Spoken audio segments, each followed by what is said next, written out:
Sunny spent a very pleasant morning selling all the stuff he had brought to the dream realm to a crowd of awakened, each of them ravenous for the small comforts the real world could provide. Very few had a close enough relationship with a master or a saint to be able to get these things here, in a place as remote as the Chained Isles. Things were slightly different in large citadels like Bastion or Ravenheart, but on the frontier, most people simply had to figure out ways to get by with makeshift replacements. Still, nothing could compare to the real deal. All in all, the Brilliant Emporium was performing splendidly. Of course, Sunny did not charge too much for the small necessities he sold, but it added up. He wouldn't charge a whole soul shard, even if it was from a dormant creature, for a tube of toothpaste. But a few tubes plus a toothbrush, plus some soap and a box of tea leaves, and a promise to bring some sugar with him the next time. That could work. Unlike before, he wanted soul shards instead of memories. He was going to take these shards to the waking world where their value was much higher. Out there, soul shards came from only two sources. Some were brought back by Ascended and Transcendent from their journeys into the dream realm, and some were scavenged from the corpses of the nightmare creatures that had invaded reality through a gate. They were always in short supply, because anyone in possession of a shard was more likely to use it themselves than to sell it for credits. Saturating their soul core meant much more to an awakened than worldly currency. After all, dead men could not spend their riches. The demand, on the other hand, was extremely high, not only because all awakened strive to become stronger, but also because young sleepers especially were able to use these shards to increase their chances of returning from their first venture into the dream realm alive. That was the reason why even Castor, a scion of a prestigious legacy clan, had not entered the Forgotten Shore with his core already fully saturated. And that was the reason why Sunny was going to profit a lot from being in possession of his new favorite memory, the magnificent covetous coffer. After all, he, for better or worse, had no use for the soul shards whatsoever. He could not consume them, so there was no choice to be made between growing stronger himself or earning credits from others. He was going to sell the shards, buy memories, and feed them to Saint. This simple system was almost unfairly lucrative for Sunny, because memories, unlike shards, had no additional value in the real world. Every sleeper and every awakened could bring back memories from the dream realm and freely exchange them there, which did not mean that memories were cheap. In fact, they were extremely expensive, but the correlation between the number of soul shards he would have to sell and the number of memories he would be able to buy was very much in his favor. And of course, Sunny also didn't even need good memories. The worse, the better. The usefulness of a memory dictated its price, but did not affect the amount of shadow fragments Saint received from consuming them at all. His smile was growing wider and wider. 2 months, 3 max. That's how long it's going to take me to bring Saint to 200. And what happens next? Oh my, I can hardly wait to find out. His pleasant thoughts, however, were eventually interrupted by a shadow falling over him. He wondered if it was another customer. Sunny looked up and tensed a little, recognizing the person in front of him. It was a young woman wearing a simple white garment, the same one that had escorted him to meet Master Roan before his journey to the shipwreck island, the representative of the White Feather clan. He suppressed a heavy sigh and muttered a quiet question about what he could do for her. The young woman bowed slightly, then said in a neutral tone, Saint Tyrus invites you to share a meal with her, awakened sunless. Curses, that is what I have been afraid of. Sunny shivered slightly. What were the chances of him keeping all his secrets to himself during a conversation with the fearsome demigod in charge of the Chained Isles? Saints were creatures of another breed. It wasn't a coincidence that there were only a few dozen of them across all of humanity. They were not only the most powerful, but also the most skilled, strong-willed, brilliant, and deviously cunning members of the human race. Each was a force to be reckoned with. Nothing less would suffice if one wanted to survive the harrowing trial of the third nightmare. He wasn't sure of his ability to fool such a person. Sunny forced out a weak smile and conceded that it would be his pleasure. The young woman nodded, then turned around, obviously expecting him to follow. Sunny sighed, then dismissed the covetous cover and stood up from the rock. It was time to face Sky Tide again. The graceful stone chateau perched on top of the tall menhirs of the sanctuary was just as Sunny had remembered it. The open pavilion at the very edge of the ancient monolith had not changed, as well. It was bathed in sunlight and exposed to winds, opening to a breathtaking view of the chained isles. The ivory tower floated far above, shrouded in white clouds. This time, there was a simple meal served for 3 people on the round table in the center of the pavilion. And both Master Roan and Saint Tyrus were preparing to eat. The young woman led Sunny to them, gestured to a free chair, and then moved to stand silently by Sky Tide's side. Sunny lingered for a bit, then said awkwardly, "Greetings, Lady Tyrus, Master Roan. It's an honor to be invited to join you for dinner. Lunch, yeah, to join you for lunch." Saint Tyrus simply nodded and didn't say anything, but Master Roan looked at him and grinned. Then, he gestured to the food on the table. "What are you waiting for, Sunless? Dig in, food's growing cold." Sunny hesitated for a moment, then smiled. If there was one rule he tried to follow faithfully in his life, it was to never refuse free food. Master Roan didn't have to ask him twice. If Sunny sitting down to a free lunch with 2 of the most powerful people in the Chained Isles kept you hooked, like this episode, and share it with a fellow reader who needs the same kind of trouble. Now, back to the story. It seemed that the conversation was not going to happen until after the meal, which suited Sunny fine. Not only did he get to enjoy a simple but delicious food provided by the White Feather clan, but he also received a bit more time to think about what he was going to say and how. Sunny focused his attention on the plate in front of him, and after a few moments, a delighted smile found its way onto his face. "Oh, that's really good." Noticing it, Master Roan chuckled. "You like it? Well, I am not going to say that I cooked it myself, because that would be a lie, but I did hunt the beast with my own 2 hands. I also watched and gave very wise advice when Tyrus was planting the vegetables." Sunny choked. Tyrus planted what? Sky Tide grew these vegetables herself. The image of the stern saint doing gardening did not fit into his mind at all. He threw a furtive glance at the unnaturally beautiful woman and swallowed, muttering that he couldn't imagine it either. Saint Tyrus was calmly eating, not a single emotion appearing on her face. At the mention of her name, she looked at her husband for a second, and then returned to her meal without reacting in any way. Sunny didn't know if she was simply like that around strangers or always aloof. In any case, it was hard to picture Sky Tide doing mundane things like gardening. Not knowing what to think of it, he lingered for a few moments, then said awkwardly, "Oh yes, thank you, it's very tasty." It was too good, in fact. The food was disappearing from his plate at a concerning speed, which meant that he had to sort out his thoughts fast.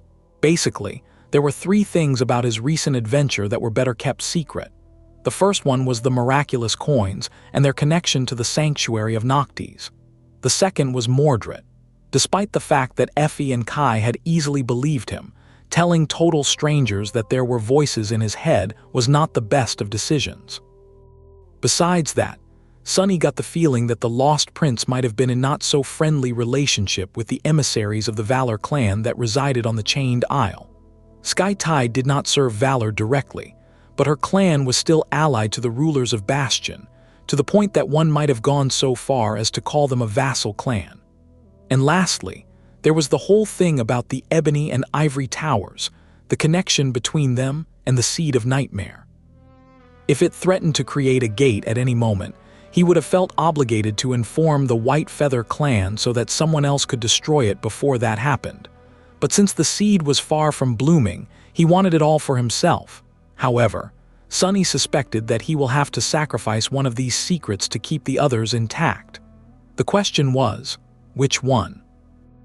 Finally, the food was gone from their plates, and the young woman in white poured beautiful ember tea into their cups. Sunny blew on his, and glanced at Master Roan. "So, not to appear impolite, sir, but to what do I owe the pleasure?" Here it comes. He hesitated, then added, Is it about my friends making a ruckus after I have gone on an unusually long expedition? You weren't too inconvenienced by having to look for me, were you? He was expecting a confirmation, but instead, a surprised expression appeared on the strapping master's face. Look for you, why would we look for you? Noticing that Sonny was confused, he remained silent for a moment and then smiled. Ah, there must have been a misunderstanding. Nightingale and Raised by Wolves did, indeed, bring your disappearance to the attention of our clan. I was going to explore the places where you had been seen last to investigate, but luckily, Lady Kasha arrived at the sanctuary just in time. She informed us that you would return in a few weeks, so we didn't have to worry. A tense smile froze on Sonny's face. She did. Well, I'm glad your time wasn't wasted then. Damn it, damned Cassie and her damned visions. How much does she know? He took a sip of tea to hide his expression behind the cup for a second. That changed things. On purpose or not, Cassie had helped him avoid the scrutiny of having to explain his absence to the White Feather clan. That, however, posed another problem. And that problem was Song of the Fallen herself. The timing of her visit to the sanctuary of Noctis and this strange action of hers were probably not a coincidence. What was she playing at? Or was he being too paranoid, looking for a meaning where there was none? Cassie was not some Machiavellian mastermind, after all. Unlike Sonny and Nephi's both. At least she had not been. Putting down the cup, Sonny cleared his throat. But then, why did you invite me? Master Roan smiled and produced a folded piece of paper from his pocket. Oh, it was just to hand you this. Lady Kasha left you a message before leaving on an expedition with her cohort. Sonny tried to seem calm and nonchalant as he took the piece of paper and unfolded it. Inside, 2 words were written in awkward handwriting. Desecrated Grove. They were without a doubt left by Cassie. After becoming blind, writing was hard for her. That's why the penmanship seemed so crude. What the hell is that supposed to mean? Desecrated Grove. Sonny had heard of that place. It lay west of the sanctuary, separated from it by a stretch of long chains. The grove itself was not the most deadly of territories, but there were several corrupted creatures nesting on islands in close vicinity to it. Had Cassie known that he would want to speak to her and left him a direction to where to find her? Why would she lead her cohort to that remote place, which was situated as far from the hollow mountains as one could get on the chained isles? Strange. Sonny folded the note, put it under the vambrace of the puppeteer's shroud, and smiled. Thank you. Things like that weren't too strange. Since he had gone on a long expedition and missed Cassie, who was planning to remain in the dream realm for a while herself, it was logical to communicate through messages. She could have just sent one to his communicator, though. Although, if he was honest with himself, there was a big chance that he would ignore the message if she had. Sonny finished his tea and then asked cautiously, So I can go. Master Roan shrugged. Sure, it was nice to see you again, Sunless. I hear your emporium is doing well. Sonny couldn't believe his luck. Expressing his gratitude, he rose to leave. Just as he did, though, St. Tyrus spoke for the first time. Piercing him with a penetrating gaze, she said evenly, Have you been to the Reckoning Island? He froze, under the stare of Sky Tide. Twisting the truth didn't seem that wise anymore. Sonny hesitated, then said simply, Oh yes. St. Tyrus looked at him for a few moments, then turned away. Next time someone asks, say no. Taken aback, Sonny stared at the stunningly beautiful woman for a bit, gathered his courage, and then quietly asked, May I knows why? Sky Tide kept her gaze at the breathtaking vista of the chained isles below them. Then, in a calm voice, she answered, You may not. Sunny descended from the white feathers airy in a complicated mood. If he ever had doubts that the lost prince was harboring dire secrets, now there were none. Why else would Saint Tyrus caution him to not speak about the mirror beast who had seemingly been the only trace left of Mordred's existence?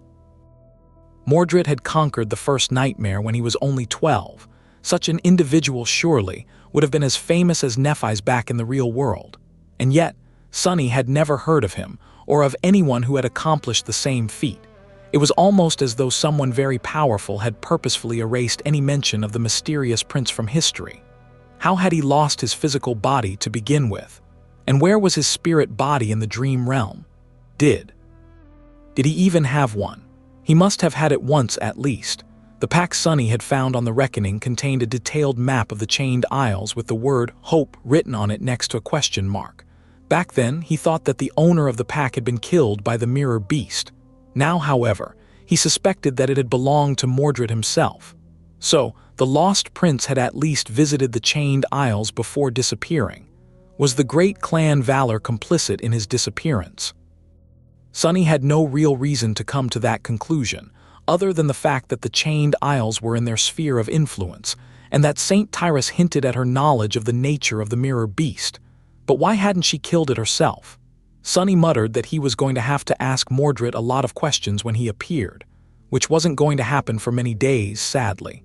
Until then, Sunny had other matters to attend to. He glanced at the sun and judged that it had barely reached its zenith. The moon wasn't going to appear for a while, so, even though the desire to place his precious coins on the altar gnawed on him, he decided to address the most pressing problem first, Cassie. No matter how reluctant Sunny was to face his former friend, he had to speak to her. He couldn't make plans for the future without knowing who would be by his side as he challenged the second nightmare. And he absolutely needed to challenge it. Collecting essence was fine, but becoming a master would change the power dynamic between him and Nephi's much more. And even though creating future cores would be harder after he achieved a higher rank, being an ascended also meant that there would be much fewer things out there that could squash him like a bug. Not only among the nightmare creatures, but also among the humans. The more crumbs of information about the sovereign Sunny learned, the more disturbed he became. He was distrustful by nature. So he didn't believe that these hidden overlords would not try to exert their influence on him or try to destroy him one day, simply by virtue of being able to do so. And even without this threat, there were hundreds of master in the world, which meant that there were hundreds of people who could kill him without breaking a sweat. But if he became a master himself, well, then there would only be a few dozen individuals he would have to be really wary of, like Saint Tyrus. Not to mention that, as an ascended, he would be free to come and go from the dream realm as he wished. He would even be able to abandon it forever and never come back. Wouldn't that be a nice choice to have? So, the desecrated grove it is. Sunny frowned, then returned to his room, took out his map from the covetous coffer, and spent some time adding all the details he remembered from Mordred's map onto it. Soon, he was in possession of an intricately detailed depiction of most of the Chained Isles on his hands, complete with descriptions of what dangers he was likely to meet and where. With its help, traveling to his destinations was going to be much safer. Sunny studied the route to the desecrated grove and sighed. Shouldn't be too hard. I can probably reach it by morning and return to the sanctuary the next day at night, when the moon is high in the sky, and finally get to use the coins he had bled so much to earn. He dismissed the covetous coffer, stretches his limbs, and headed toward the exit from the sanctuary. The journey to the remote island that Cassie named in her note indeed turned out to be uneventful. Sunny rode the heavenly chains in the form of the shadow and traversed the islands on foot, avoiding any nightmare creature that crossed his path. The southern part of the Chained Isles was relatively safe, or at least safer than the northern part. Well, no surprise. It was bordering regions of the dream realm that had been tamed by humans more than a decade ago. While to the north there was nothing except for the dreadful Hollow Mountains. The desecrated grove itself was somewhat near the main route from one of the great chains, which connected all of the Chained Isles to the rest of the dream realm. to the sanctuary of Noctis. People who were either coming to or leaving the region used that route to travel between the Great Chain and the Citadel, so it was often patrolled by the White Feather forces. Sunny traveled along the established route, then left it to go deeper into the dangerous wilderness of the Flying Islands. He carefully avoided all the places where corrupted nightmare creatures were known to dwell and kept his eyes open for any sign of danger. However, nothing that couldn't be avoided happened. None of the islands Sunny wanted to cross were rising, so he even managed to escape having to endure the crushing. The sun rolled down over the horizon and disappeared, and the moon followed its example. As the first light of dawn ignited in the east, Sunny flew through the shadows and then soared high into the air, cresting the edge of a large island and softly landing on its soil. The desecrated grove. He had arrived. Sunny let out a heavy sigh. He had almost hoped that some terrible monstrosity would attack him on the way, making it so he wouldn't have to meet Cassie. The searing mess of emotions he felt toward her was much scarier than any nightmare creature could ever hope to be. At the end of the day, humans were much harder to deal with than monsters. The desecrated grove was a large island, its surface overtaken almost entirely by a forest of twisted, charred dead trees. The ground was covered by a thick layer of ash, which was often thrown into the air by the strong winds. Gray flakes rained down from the sky. There were many nightmare creatures nesting in the dark forest, and although most of them were only of the awakened rank, one had to be careful to not get ambushed, surrounded, or stumble upon an especially ferocious abomination. Sunny couldn't even begin to guess why Cassie would choose such a place to establish a camp. However, he could already see the signs of human presence.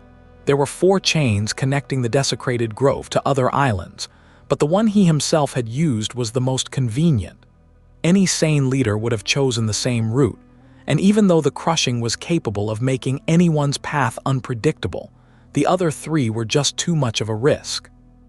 That's why Sunny wasn't surprised to see human footprints leading toward the menacing wall of blackened dead trees, already mostly covered by a new layer of ash. There were also signs of a battle, with several misshapen carcasses laying on the ground and showing clear signs of their soul shards being removed. Judging by the fact that they were only partially devoured by the scavenging nightmare creatures, Cassie's cohort must have passed through no more than a week ago. Sighing, Sunny tied a piece of cloth around his mouth and nose, summoned the cruel sight, and started following the footprints. Soon, he entered the ashen veil of the twisted forest.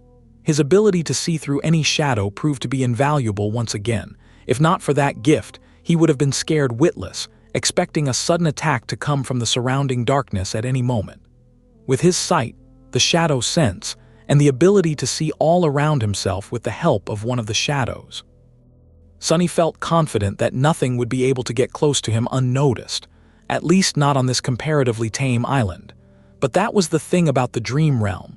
Even creatures that were supposed to be easy to deal with could kill you in a second if you weren't careful enough. Tame or not, everywhere in this godforsaken world was a potential death trap. As Sunny went deeper into the forest, he discovered more signs of Cassie's cohort passing through.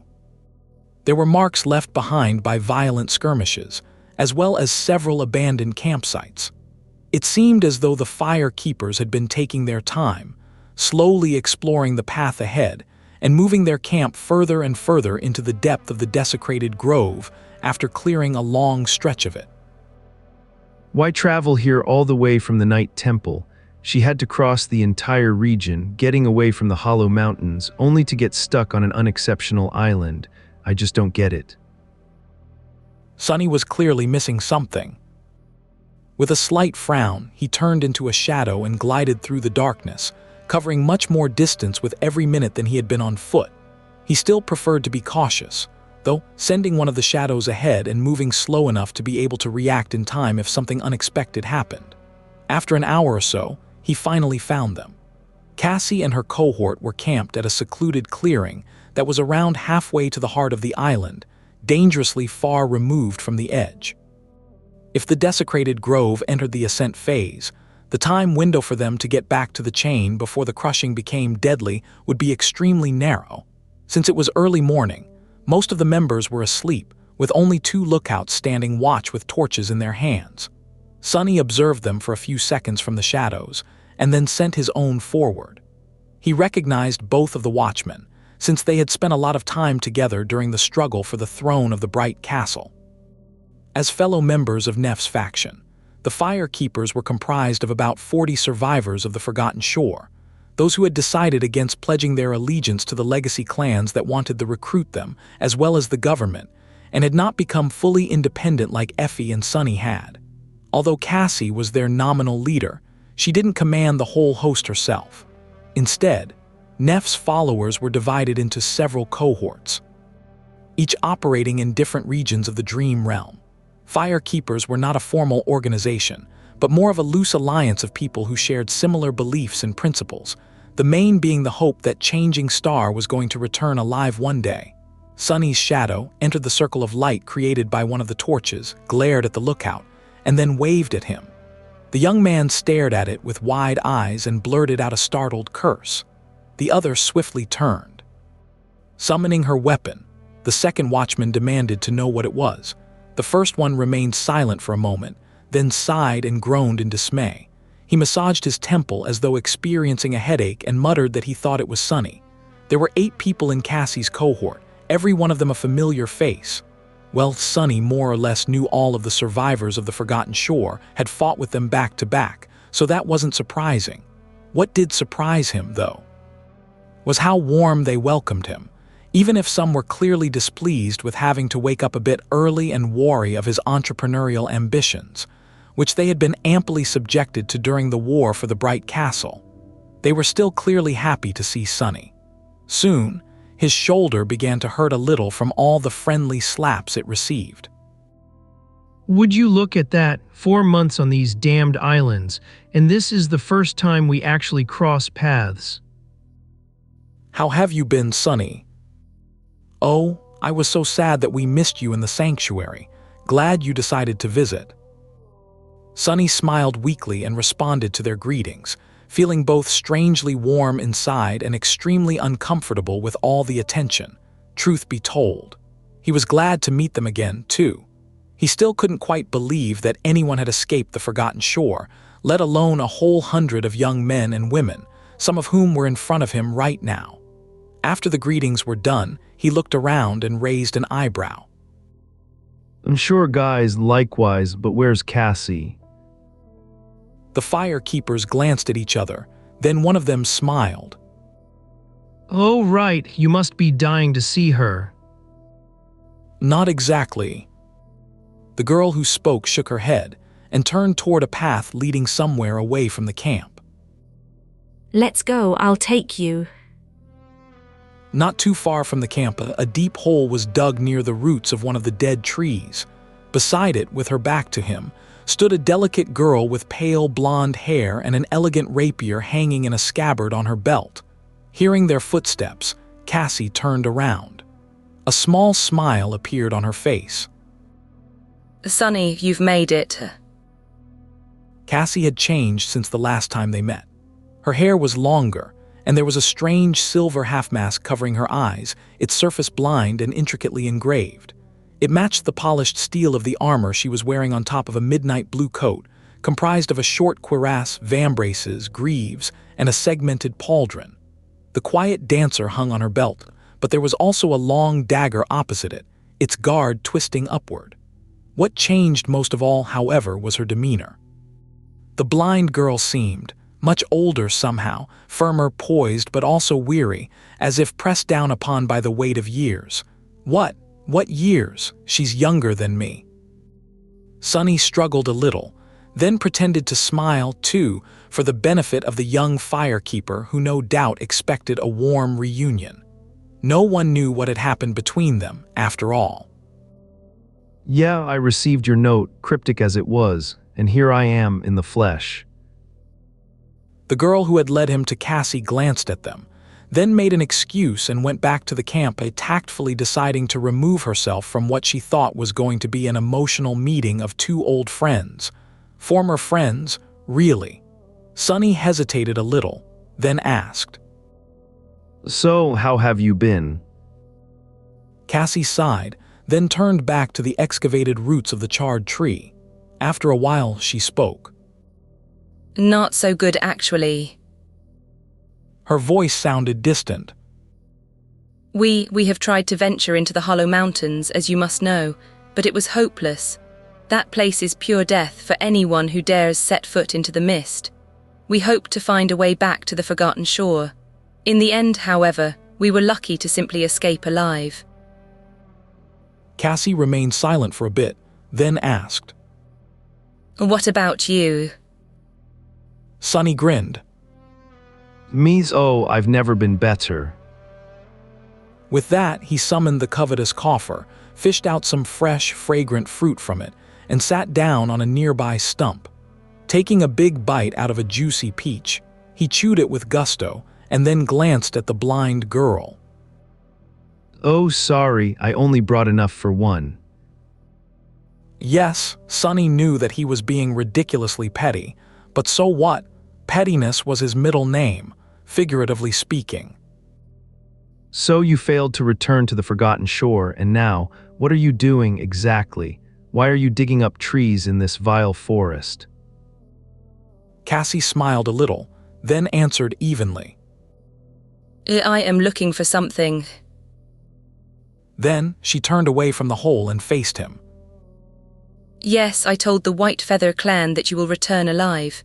No, I did not see a vision of where you were and what you did in the past month. Sunny stared at her with a dark expression. What is this? She can read minds now.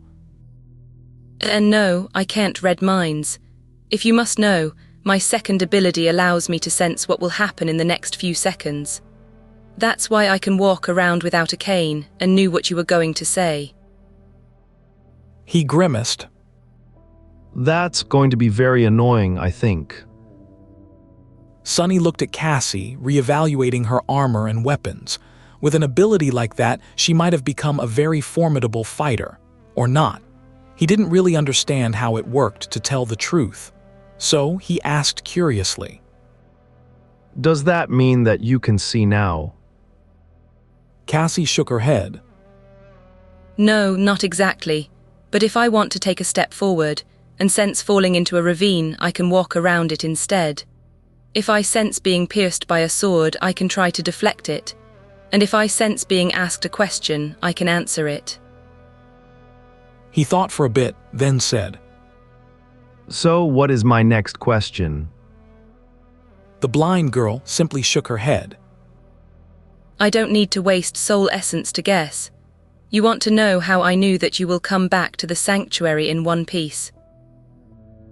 Sunny finished his fruit, threw the pit into the hole, then smiled. Indeed, if you did not spy on my recent adventures, then how did you know that I wasn't going to die? Cassie lingered for a bit, then turned away. After a while, she said, It's still spring, eh? He scowled. What does that have to do with anything? You knew that I would be fine because it's spring. Cassie smiled. Yes, I knew that you wouldn't die, because you see. She paused for a moment, and then said calmly, I already saw you die in winter, both of us actually. After Cassie dropped that bomb, Sunny simply stared at her for a whole minute, his eyes wide and the words refusing to come out of his mouth. Finally, he gritted his teeth and hissed. What the hell, you saw us die? Cassie sighed, then gave him a simple nod. Oh, yes. Sunny growled. So elaborate. The blind girl hesitated for a little while, then asked evenly. Are you sure you want to know? You've seen what happened the last time I shared my vision with someone and tried to challenge fate. A dark, resentful expression appeared on Sunny's face. With his voice full of anger, he spat. Who cares? Tell me what you saw this instant. Cassie sighed and turned to face him. All right, but remember what happened to the three of us before, how we tried to deceive fate but were played by fate instead. She grew quiet for a moment and then said, "This is what I saw. There was a crumbling island falling into the sky below, and the two of us, bloodied, mangled and weak, falling down with it. It was snowing. Above us, a giant bird flew, wreathed in thunderclouds. It was fighting a terrifying black wyvern, their blood falling down like rain. Then the darkness swallowed us, and we were gone." Cassie looked down, then added solemnly, "That was how we died." When Cassie was done speaking, Sonny remained silent for a bit. Then he said, Anything else, more details? The blind girl shook her head. Because of the blizzard, it was hard to see what surrounded the crumbling island, and it was already too damaged to recognize it. So, no more details. You were wearing a metal armor, I think, not the puppeteer's shroud. Sonny massaged his temple with a bleak expression on his face. Well, it's not as bad as I expected. Cassie tilted her head a little. It's not. A dark smile appeared on his lips. We already know that your visions are easy to misinterpret. You haven't seen us die, really. Right, the light go out of our eyes, our bodies being torn apart and so on. You just saw us badly injured and falling into the darkness. So what? I have already fallen into the sky below once, and here I am good as new. The blind girl hesitated. You fell into the sky below. Sonny waved a hand dismissively. Yes, but that doesn't matter. Wait, no, actually it does matter. It's the reason I came to see you. I have almost forgotten because of this charming revelation of yours. After that, he grew silent, thinking about Cassie's vision of their death. Despite Sonny's bravado inside, he wasn't as nonchalant about it as he wanted to appear. Yes, her visions had been misleading in the past, but not all of them. Some were as straightforward as possible. And yes, although he had already gone through the endless void below the chained aisles once, there was no guarantee that he would survive it second time, not unless he had chosen to do so himself. After the twisted rock was destroyed by the crushing, Sonny managed to survive due to 3 reasons. One of them was Mordred, one was that he had already been near the tier, and the other was the Where Is My Eye enchantment that he had used in a moment of desperation. That enchantment had almost killed him itself, and only failed to do so because his already exhausted shadow essence ran out just at the right time. If his reserves had not been depleted, and he was forced to endure staring into the eternity of fate for a few seconds more, his mind would have been destroyed completely. If he was thrown into the sky below once more, away from the tier, there would be a very slim chance of him finding the rift in the ocean of divine flame again, especially if he was as badly wounded as Cassie implied. And there were giant birds fighting wyverns in the sky above. So, what he had to do now was, well, what the hell was he supposed to do? The vision did not provide any actionable information. The only thing Sonny could think of was to work really hard to get himself a flight-capable memory or echo before winter, and maybe make a will, he sighed. So, what have you been doing to prevent the two of us from dying? How can you calmly dig around in the mud, knowing what is going to happen? Cassie lingered for a moment, then smiled. In fact, I am digging around in the mud for that very reason. Sonny snorted.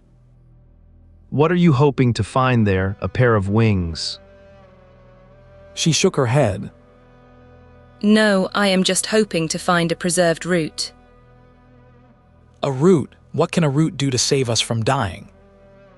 He kept quiet for a bit, then said, All right, suit yourself. Anyway, I wanted to talk with you about something.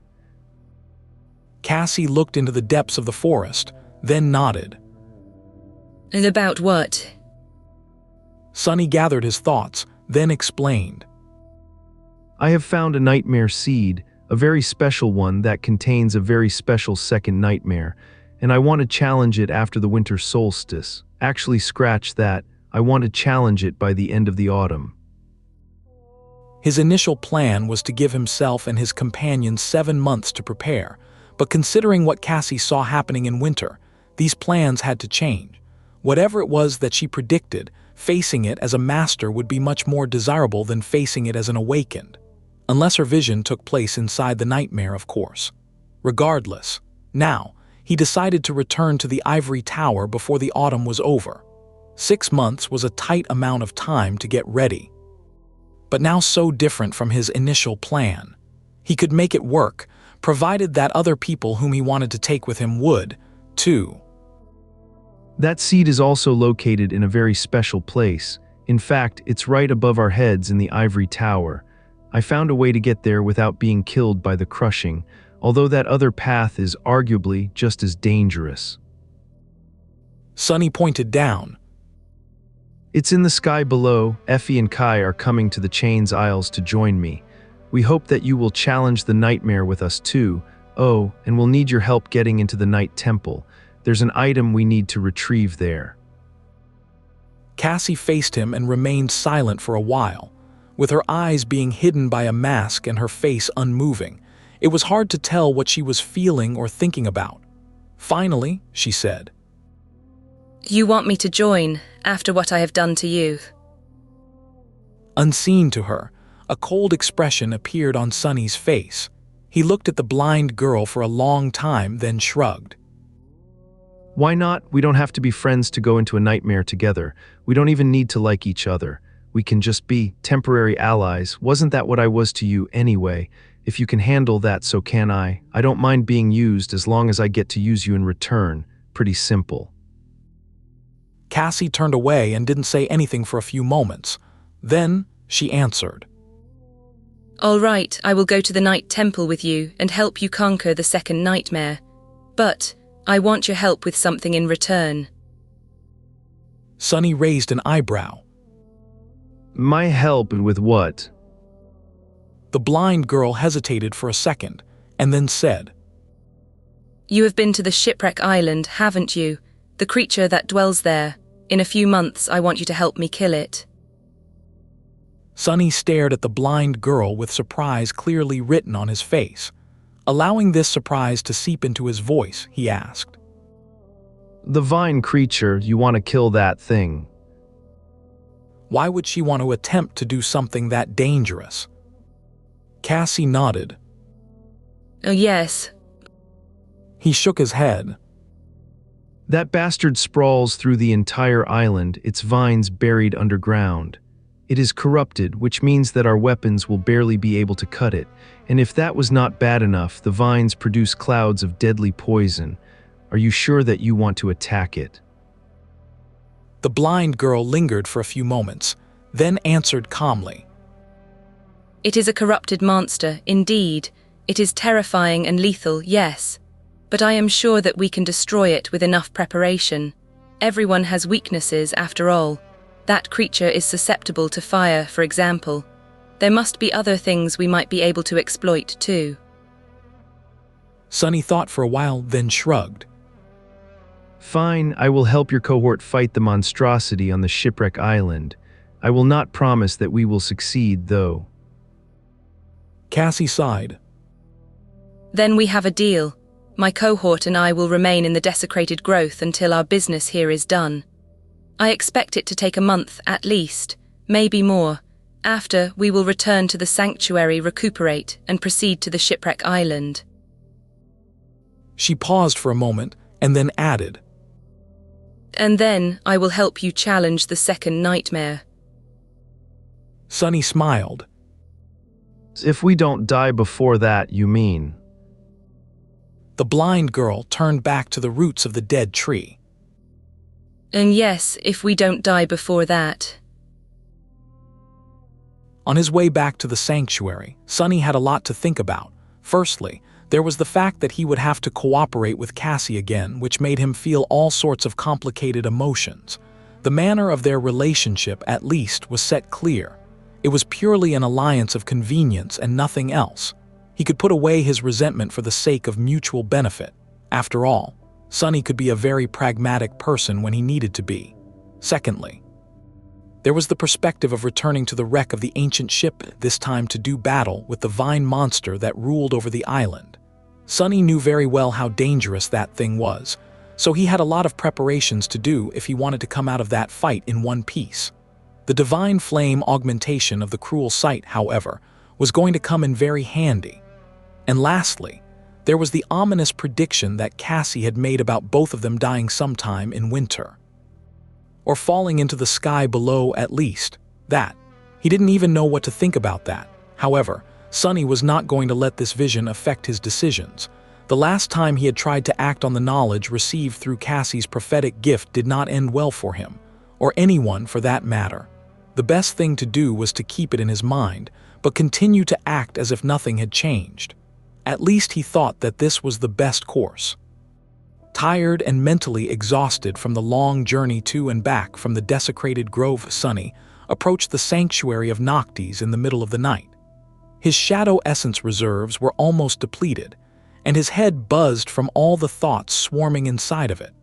Landing on the soft grass and hearing the familiar sound of water falling over the edge of the island, Sonny gritted his teeth. Forget about it for now, first things first. The moon was high in the sky, which meant that he was finally going to get his sweet, enchanting reward. His desire to find the source of the miraculous coins the dead chain worm had brought with it to the Iron Hand Island started this whole ordeal, and now the coins would be its end. His prize was waiting for him up ahead. Entering the sanctuary, Sonny walked through the empty garden and approached the clear pond in its center, stopping for a couple of moments to make sure that no one was watching him. He then crossed the stone path leading to the small island in its center. There, a white altar stood in the shade of an ancient tree, and an obsidian knife lay on its surface. The moment of truth. Sonny summoned the covetous coffer, took out one of the gold coins out of it, and placed it on the altar. The coin shimmered, reflecting the moonlight, and then disappeared. Your shadow grows stronger. A big smile appeared on Sonny's face. Summoning the runes, he read, Shadow fragments 224 2000. It works. Initially, Sonny thought of going about using the coins in a slow and deliberate manner, throwing a dozen or so on the altar each time he had to return to the real world, to minimize the chances of being noticed and well as a rising suspicion. But now that the reward was in his sight, he decided against it. No, he wanted all of it right now. He deserved it. Putting the wooden box on the altar, he turned it to the side and then put his hand inside. A moment later, a stream of golden coins flowed onto the white surface. Then, they all started to disappear. Your shadow grows stronger. Your shadow grows stronger. Your shadow grows stronger. In the end, Sonny ended up sacrificing all 1,400 or so coins to the altar. Frightened to believe that it actually happened, he summoned the runes again, then rubbed his eyes and read the line describing his shadow fragments 3 times in a row, just to make sure that his eyes weren't deceiving to him. Luckily, they weren't. The runes now showed. Shadow fragments 1657 2000. I did it. In the first 2 months on the Chained Isles, Sonny worked really hard to hunt down nightmare creatures and slay them.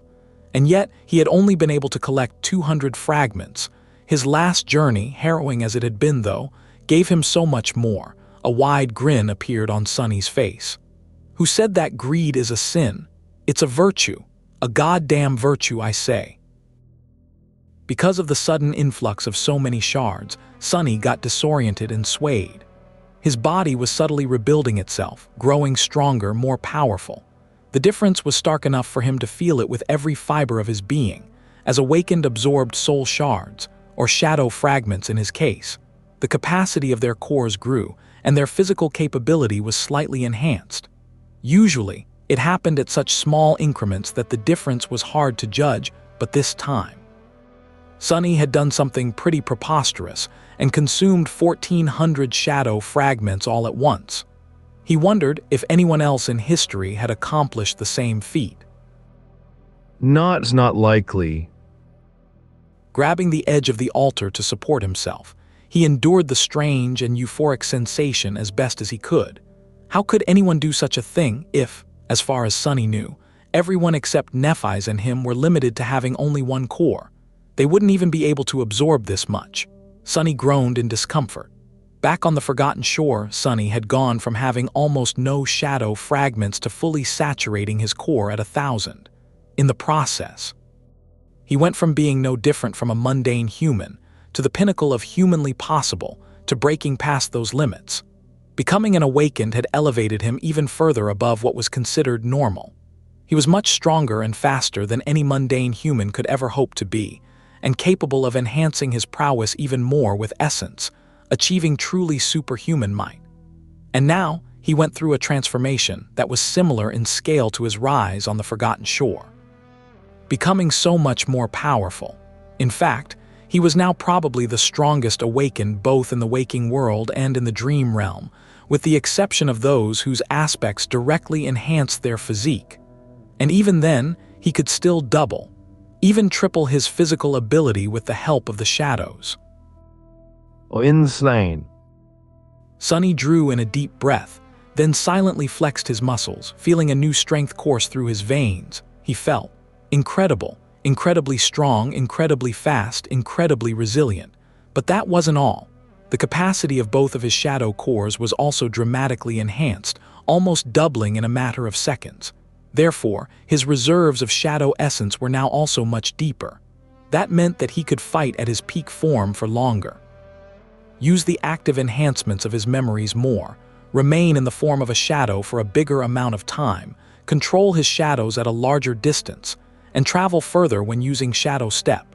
In short, Sunny had just become even more of a menace. Slowly getting accustomed to his new and improved physique, he couldn't help but smile. Now that he had finally made use of the miraculous coins, his previous disaster of an expedition came into perspective. Despite how much he had suffered and how close he had brushed with death, it all felt worth it somehow. His goal was to grow stronger, and Sunny had just made a big step toward that goal. It felt good. While Sunny was consumed with triumphant thoughts, his gaze fell on the obsidian knife that lay on the altar. He lingered for a while, then cautiously reached with his hand and touched the cold stone handle. Will it work? That knife remained on the altar of the sanctuary for as long as humans lived there. Pretty much every awakened that had ever set foot into the citadel tried to raise it off the white surface at least once, including Sunny, but none of them succeeded. The knife seemed to weigh more than the entire island itself, as though it was glued to the altar. No matter how much people tried, no one had ever managed to move it even by a millimeter. However, when Sunny used the miraculous coins for the first time, he seemed to have noticed that the obsidian knife moved a little. Therefore, he had made a conclusion that if he were to place enough coins on the altar, the knife might become detached from it and fall into his hands. Holding his breath, Sunny wrapped his fingers around the handle. He thought to himself that here goes nothing. Putting all of his strength into the pull, he tried to lift the obsidian blade of the altar. The knife, however, offered no resistance at all. It behaved like any knife would, easily sliding off the white stone, which then caused Sunny to lose his balance and tumble to the ground in a graceless roll. Sitting up, he stared at the knife in his hand with wild eyes. Then he shuddered and let out a sharp curse. Sunny half expected for the entire sanctuary to suddenly plunge into the sky below, or for the gateway to stop functioning. That's why he wanted to just lift the knife a little, and then place it back down if something had gone awry. Instead, he was now a few steps away from the altar with no way of getting back to it immediately. Luckily, none of his fears came true. Despite the fact that the obsidian knife had left its usual spot on the altar, the island seemed fine. Everything was just as it had been a few seconds ago. He exhaled with visible relief. Well, good. I wouldn't want to mess things up too bad for everyone here on the Chained Isles. Rising to his feet, Sunny looked at the obsidian knife. It seemed to have been cut from a single piece of black stone with its blade sharpened and polished. There wasn't anything special in how the knife looked. In fact, it seemed a little bit crude, almost primitive. There was also one little problem. The knife did not turn into a memory. Sunny had expected it to disintegrate into a rain of sparks and enter his core, just like Weaver's mask had done, or like shard memories behaved when raised by a new wielder. Mordred had mentioned something to that effect when speaking about the ivory knife in the Night Temple. He told Sunny that one had to spill blood on the black altar to receive a memory of the blade that rested on its surface. But the obsidian knife did no such thing. It just remained in his hand. As material and palpable as one could imagine, what was even stranger, though, was that the knife didn't appear to have a spell weave. It was, without a doubt, a magical item. Sunny could feel that it was, even if he didn't know what properties that entailed. However, when he looked beneath the surface of the knife, he didn't see the familiar pattern of ethereal strings weaving themselves around anchoring lights. What he saw instead was just brilliant radiance, as though the knife was filled to the brim with soul essence. And in that radiance was just a single string. It wasn't the same type of ethereal string, though. It was a... Sunny frowned. A string of fate. A single string of fate was somehow placed inside the obsidian knife, folding on itself endlessly, with its two ends connected to create a perfect, never-ending circle. Sunny stared at the strange string for a while and then furrowed his brow. Now, what is that all about? Sunny studied the obsidian knife for a while and concluded that he had no idea what this thing was supposed to be capable of. It wasn't a memory, and it didn't have a weave, so neither the spell nor his own ability to perceive and somewhat understand such things could help him. The only thing Sunny knew for certain was that someone had plucked a string from the tapestry of fate and placed it inside the knife, making a circle out of it, for some mysterious purpose. Everything else was going to have to wait until the next time he heard from Mordred. The Lost Prince was bound to know more about the obsidian knife, since he seemed to know a lot about the Chained Isles and their past in general.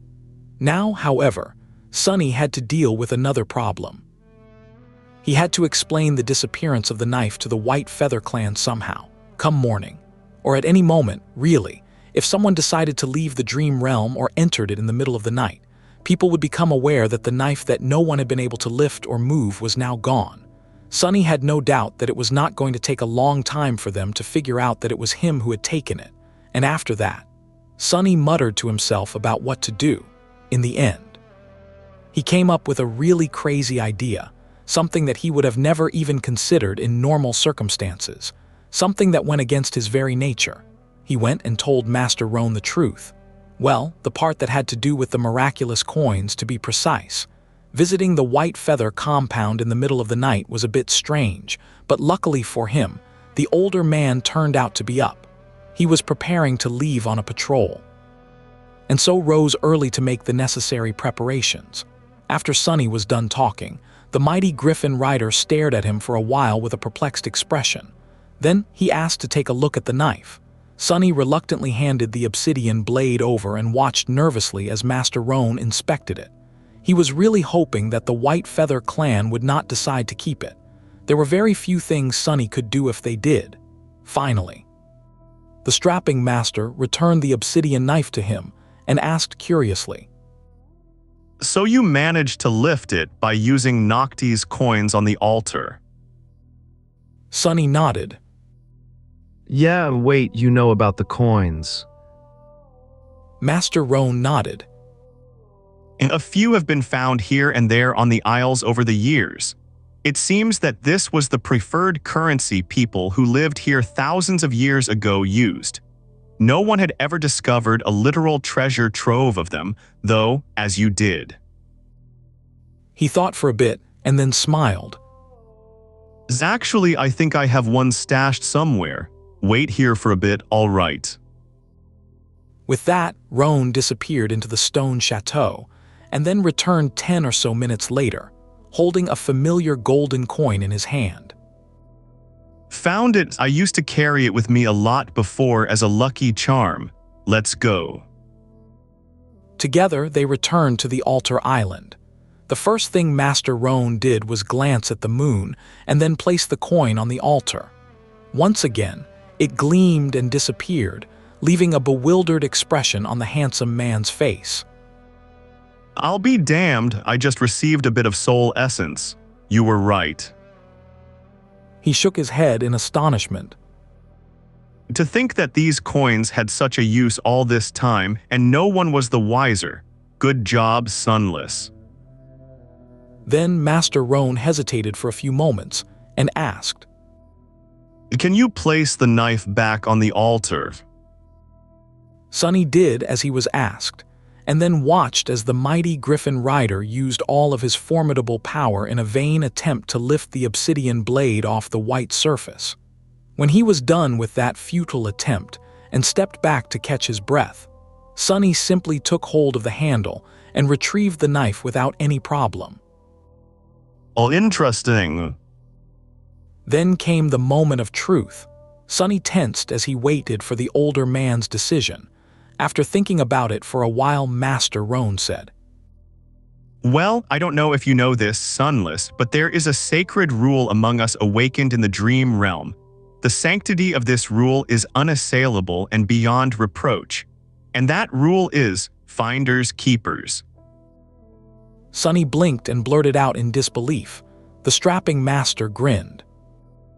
So you don't have to worry about either me or Tyrus taking that knife from you. Then, however, his smile dimmed. Other people, though, might not be as reasonable.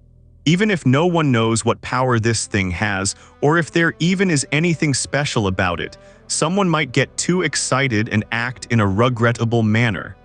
So I'd advise you to put the knife back on the altar until the time you feel like using it.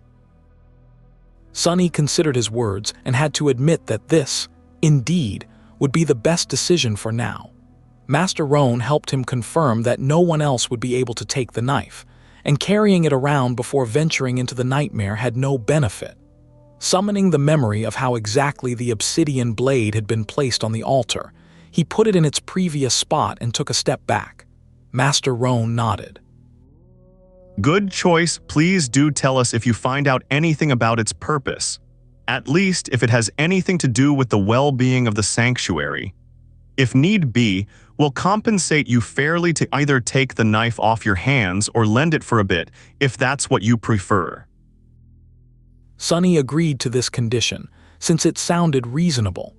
With that out of the way, the strapping Griffin Rider looked at him with sparks dancing in his eyes. So, what are you going to do now? Sunny frowned. What a weird question. Go home, take a shower, deal with some real-world business. Why? What are you going to do?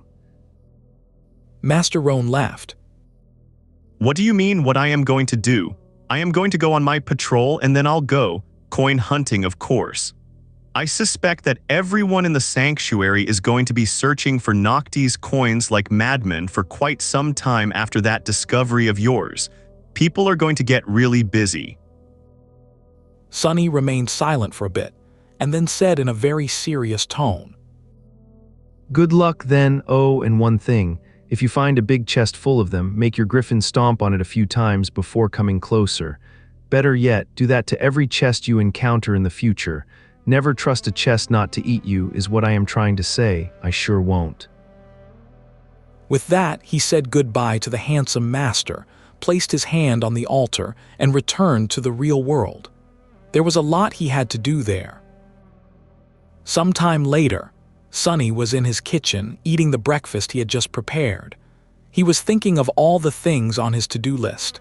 They were, in no particular order, selling the soul shards he had brought with him from the dream realm, and setting up a stable method to sell more in the future, returning to the dreamscape to participate in duels on the professional arenas to practice shadow dance and feed the mantle of the underworld with victories, observing Rain and thinking of a way to deal with that whole situation, learning how to properly fight with a spear, visiting Neff, writing a report about the Nocti's coins for teacher Julius. There were probably more things he had to do, but was forgetting. But he already had enough on his plate, finishing the breakfast and staring toward the door of the guest bedroom, where Effie still slept while her spirit wandered the dream realm. He shook his head and went out to sit on the porch as he drank some delicious tea. It was early morning. Sunny enjoyed the pleasant view of the terrace district, watched as Rain walked to the public transport hub on her way to school, and then activated his communicator. He was going to start with the simplest of tasks. Navigating to the market section of the network, he habitually imputed his identification number to access the awakened section of it.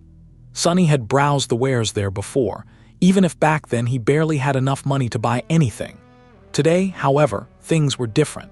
Today, he was approaching the network as a seller, not as a buyer. Sonny entered soul shards as the keywords and stared at the listings, appreciating the number of zeros in their prices. It seemed as though the value of shards was not uniform. Of course, the higher-ranked shards cost much more. But people, strangely, also seemed to care about what nightmare creature the crystal came from and how it had been defeated. Sonny muttered a bewildered curse under his breath. Apparently there were collectors among the wealthy mundane humans who were very interested in this sort of thing. Some superstitious awakened also believed, for some reason, that absorbing bad shards would be detrimental to the purity of their souls. Sonny grumbled dismissively about the weirdos. Sonny didn't know a lot of things, but one thing he did know was that there was not a single awakened out there with a pure soul. Even the best of them were murderers by nature, and their hearts were painted black by the nightmares they had experienced. Not to mention that there were no bad or good soul shards. They were all pretty much the same, coming from terrible monsters and earned through bloodshed. Anyway, that was something he was going to consider when creating his own listing. After getting the gist of the pricing, Sonny opened the form to create his own digital shop. Without thinking too much, he named it Brilliant Emporium and went on to fill out the entire form. Then, it came the time to put his soul shards into the auction. Sonny wrote simply, 4 soul shards coming from a fallen devil mordant mimic. The creature was killed and eaten by the proprietor of the Brilliant Emporium himself. Before that, the mordant mimic had been pretending to be a treasure chest and devouring those lured by the promise of treasure. In the end, it bit off more than it could chew. Satisfied with that, he finalized the listing and stared at it for a bit, as though expecting someone to bid instantly. However, nothing of the sort happened. With a sigh, Sonny deactivated the communicator and went back inside, silently promising himself that he would be rich soon. It took several days for all 4 of his soul shard to sell. After that, Sonny had to arrange secure delivery, which was somewhat of a headache on its own. Overall, the process took too much time from his already packed schedule. He also felt that he was missing some crucial knowledge on how to make his business really boom, even though the product he was trying to sell was first class. There was not a lot of fallen rank soul shard out there, compared to dormant and awakened ones. Bidding had not really taken off. He did make a sizable amount of money, but not as sizable as it could have been. Still, it was enough to purchase a couple of cheap lower rank memories. Sonny simply looked for the most useless ones, which no one else would ever want to buy, and made the minimum offer. Whoever it was selling them must have been happy beyond belief to finally be rid of these things. Sonny was going to feed the memories to Saint immediately after receiving them, but before that, he spent a lot of time training with the cruel sight in his underground dojo. He had a solid understanding of how to use a short sword, but a spear was an alien beast to him. Even though Sonny knew the basic rules of combat technique and could perform somewhat effectively while wielding any weapon, he was far, far away from mastering them. How fortunate it was then that he had a renowned spear master, raised by wolves herself, crashing in his guest bedroom. Granted, she couldn't really spar with him due to her condition, but he had Saint for that. In the end, the 3 of them spent a lot of time in his basement. Effie was observing and explaining to him what to do, how to do it, and most importantly, what not to do. Saint served as his opponent and the mighty enemy to polish his nascent skill against. And Sonny found himself once again in the role of a willing punching bag. It was just like in that week they had spent in the hidden chamber of the ruined cathedral in the dark city. Sonny even got nostalgic, remembering how cozy and nice things had been back then. Now, however, things were much better. Not only was there an unlimited amount of delicious food they could eat during the breaks in his training, there were even medicine and ice baths to ease the pain in his bruised and beaten body. Training with Saint was really effective. But she really didn't know how to pull her punches. Just like that, a few days passed, and then something that Sonny had been dreading for a while finally and inevitably happened. It was time to accompany Kai to the premiere of the Song of Light and Darkness. Some time later, Sunny was pondering his life choices while sitting in the back row of a crowded theater. The lights were already off, which obviously meant nothing to him. People seemed to be really excited to see the movie, though, especially Effie, who was to his side munching on something called popcorn and staring at the screen. In the darkness, somber music started to play, reverberating through the entire space and making the audience shiver. Effie suddenly jabbed her elbow into his ribs. Do you know who is the composer for this thing? It's Griffin. I don't know how they managed to get him, but he scored the entire movie. Such an honor. Can you believe it? Sunny had no idea who this Griffin guy was, but judging by Effie's reaction, he was someone famous. Massaging his ribs with a grimace, Sunny offered a stifled reply that he could believe it. On the screen, the interior of a spacious and beautifully lit room appeared. A small girl with silver hair was playing on a carpet, while a handsome man with dark circles under his eyes was shown studying a map. Sunny muttered a bewildered curse under his breath. Was that supposed to be Nephi's? If so. Her hair should have been black. It only turned silver after her first nightmare. Effie giggled and murmured about how cute the scene was. The girl, meanwhile, approached the table and reached to touch the strange sword that lay on it. The blade of the sword was short and misshapen, as though shattered a long time ago, before the girl could cut herself, though the man lifted the sword and brought it out of her reach. This is not a toy, Nephi's. Sunny palmed his face and grimaced. But Daddy, why is your sword broken? The man smiled. So what if it is broken? It is still sharp. Then he put his hand on the girl's shoulder and looked at her with a very serious expression. One day you will wield a sword too, darling. When you do, remember one thing: we awakened only raise arms to protect humanity. As long as we don't give up, no matter how dire the situation is, there will be hope. Just like this sword, humanity is more resilient than it seems. Sunny tilted his head. Wait, this doesn't even make sense. The scene, however, was already over. The screen turned black for a few moments, and the movie transitioned into the future.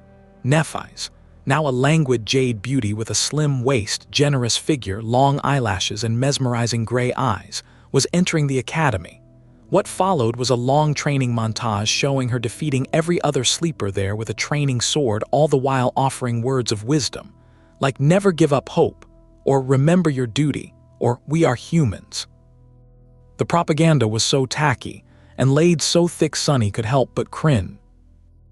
The only person the Jade Beauty couldn't defeat was a handsome young man with masculine features, broad shoulders, and a noble bearing, Hanley Castor. Sunny groaned in dismay, a quiet litany of denial escaping him. Sunny should have guessed by the invitation Kai had given him, but the director of the movie was obviously hinting at the nascent romantic feelings between the two. Their conversations in the academy seemed to be about swordsmanship, but were also somehow deeply flirtatious. The actors had mad chemistry together.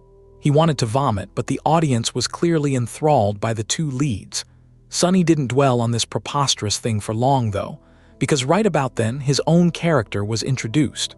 Sunny sputtered an incredulous demand to know what the spell this was. The actor hired to play him was a literal child. It was a teenage boy of about 13 years of age, with a mischievous grin and a face that, for lack of better words, simply begged to be punched.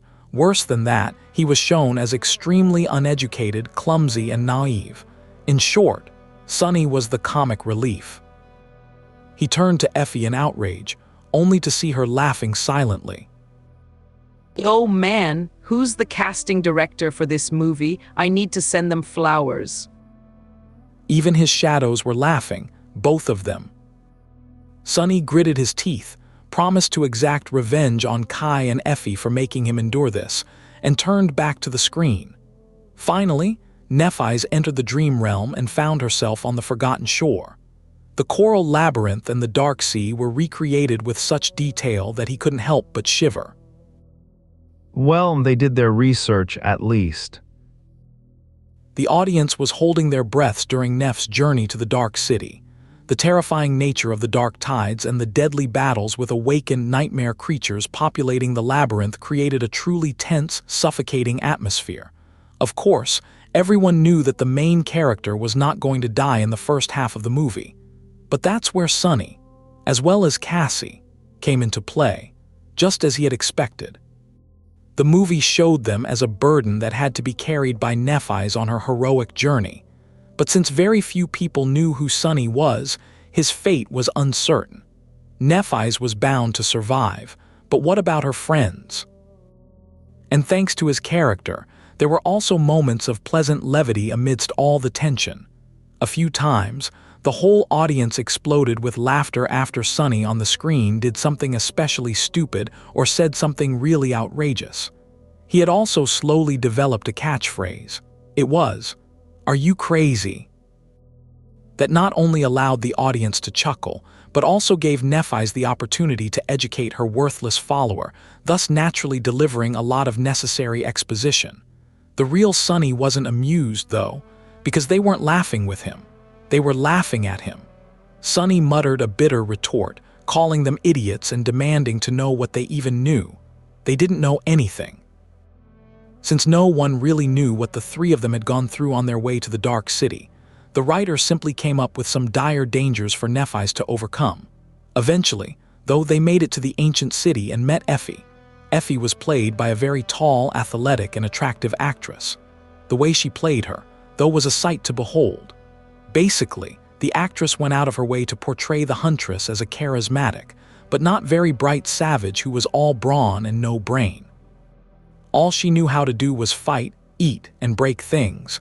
Sunny turned to Effie and grinned, full of malice and gloating. This was the first time he had ever seen the boisterous young woman, completely mortified. Sunny remarked with glee that he would have to send flowers to the casting director too.